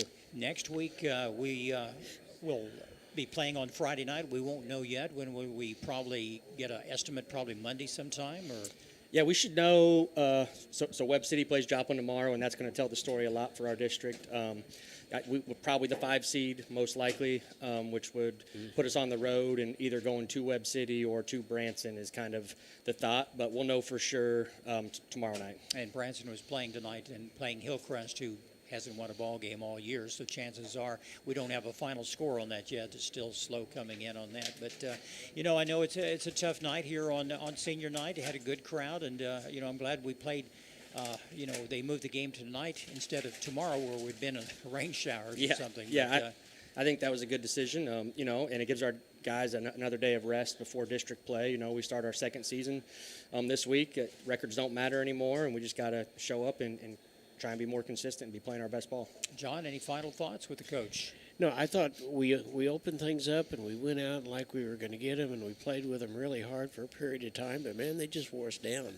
Yeah, I mean, our kids aren't afraid. I mean, they believe that they're as good as anybody and they can beat anybody, and so they came out swinging. And, you know, it's just one of those things where when one thing goes wrong, we just got to respond better. We can't let one thing turn into 2 things and 3 things and then let the game get out of hand like it did. And I got no doubt that these guys will get that figured out, and me as a head coach, it's my job to help them get that figured out and to get the program to figure that out, because the first half of the year that wasn't the issue for us, and so it's just kind of something that's developed here late. But the beauty is you get to get up and go to work, and you got the ability to fix those things. We got an extra day to go through our recovery, get our bodies right, and get our minds right. Sounds good. Well, Coach, once again, it's a pleasure. It's been a great year working with you, and we look forward to district action next week. I appreciate it. Go Cats. Thank you so much. Thank you, Coach. Appreciate it. Coach Touty with us here on the after the postgame coaches show, and brought to you by Harvest Bank of Neosho, where they're always proud to call Neosho home. Well, John, that's pretty much it. You do have a few scores tonight. Not many games were being played around the area tonight. No, there weren't, but we will go into the drive time scoreboard show, and then we'll be back for a wrap. If you're a weekend warrior who likes to go, go, go, don't let pain put the brakes on your pace. When you need help with an injury that keeps you from moving, you want an orthopedic team with a proven track record. Freeman Orthopedics and Sports Medicine is nationally recognized and were recently named CareCheck's #1 hospital in the market and top 10% hospital in the state for hip fracture repair. Freeman Orthopedics and Sports Medicine, the experience you need to keep pace with life.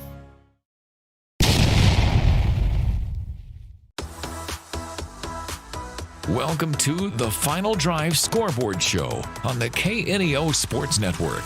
The Final Drive Scoreboard Show is sponsored by Freeman Orthopedics and Sports Medicine, the official sports medicine provider for over 20 area high schools and colleges. See how one of their certified physicians, certified athletic trainers, or therapists can help you get back in the game. Now, let's go back live to the stadium for the Final Drive Scoreboard Show on the KNEO Sports Network. Welcome back to Bob Anderson Stadium. It's time now for the scoreboard show. This being a Thursday night, there won't be as many scores, but what we do have, we want to report to you. In the fourth quarter, Republic is all over Willard by a score of 59-0. The Eagles of Nixa 42, Glendale Falcons 14, And here, the ball game that you saw, 56-14 in favor of Carthage over Neosho. There's nothing over in the Big 8. Over in the Ozark Mountain, there's one score, and I believe it's still probably the same score that we had before, and it's 7-0 Branson, but that says it's second quarter, so I'm not sure that that is a good score, and we'll look and see. That's about it that's being reported tonight. The other ball game, like you said, Stockton over Pierce City, 32-21. And that was at halftime. So a lot of scores have not being updated. They're not sending in scores tonight. And there's really nothing else, nothing out of Oklahoma or Southeast Kansas for the activities tonight. All those games will be tomorrow, and it could be raining tomorrow night, and some of those games could be delayed because of the rain showers or possible thunderstorms. And you can't play when it's lightning out there. It's just a no-no, and for everybody's safety, they have to delay the game until it's gets the all clear. And that's just going to be about it for the scoreboard show tonight. Once again, it is Thursday night, and there are very few scores out there. Most of them are from the COC. In fact, there's nothing from the Big 8, and there's only that one score from the Ozark Mountain and Southwest Conference. So we will take this time out. We will come back with a quick wrap, and we will be done with the ball game. But we're going to take a timeout right here. If you're a weekend warrior who likes to go, go, go, don't let pain put the brakes on your pace. When you need help with an injury that keeps you from moving, you want an orthopedic team with a proven track record. Freeman Orthopedics and Sports Medicine is nationally recognized and were recently named CareCheck's #1 hospital in the market and top 10% hospital in the state for hip fracture repair. Freeman Orthopedics and Sports Medicine, the experience you need to keep pace with life. All right, Jim, that looks like that's just about it for us. Once again, we want to congratulate the Lady Wildcats of getting into the runner-up of the Class 5 District 6. The Wildcats, the football Wildcats, will start next week, and we'll have something for you just pretty quick. I'm sure we'll be on the road, but at this point it's either going to be Webb City or Branson. But we will let you know the game will start at 7 o'clock, so we'll have the pregame show about 6:15. And I don't know if you got anything else? Nothing else. Like Coach Touty said, they'll regroup and try to correct some of these mental errors and mistakes that cost them the ball game tonight. And, you're going to face two tough opponents. Do you want to face Webb City next week or Branson? And Branson's really improved this year over what they have done the past several years. So it's kind of a toss-up, but it is the second season. Yes, it is. And you win, you continue. If you lose, you go home and you get ready for basketball and wrestling season. All right, and we will finish it with that for John, Jim, Matt, and Luke. Go Cats! This has been a live production of KNEO Sports. This broadcast may not be reproduced or retransmitted without the express written consent of KNEO Sports Network. This has been a sporting outreach of KNEO Sports Network, reaching into communities to make a difference for eternity.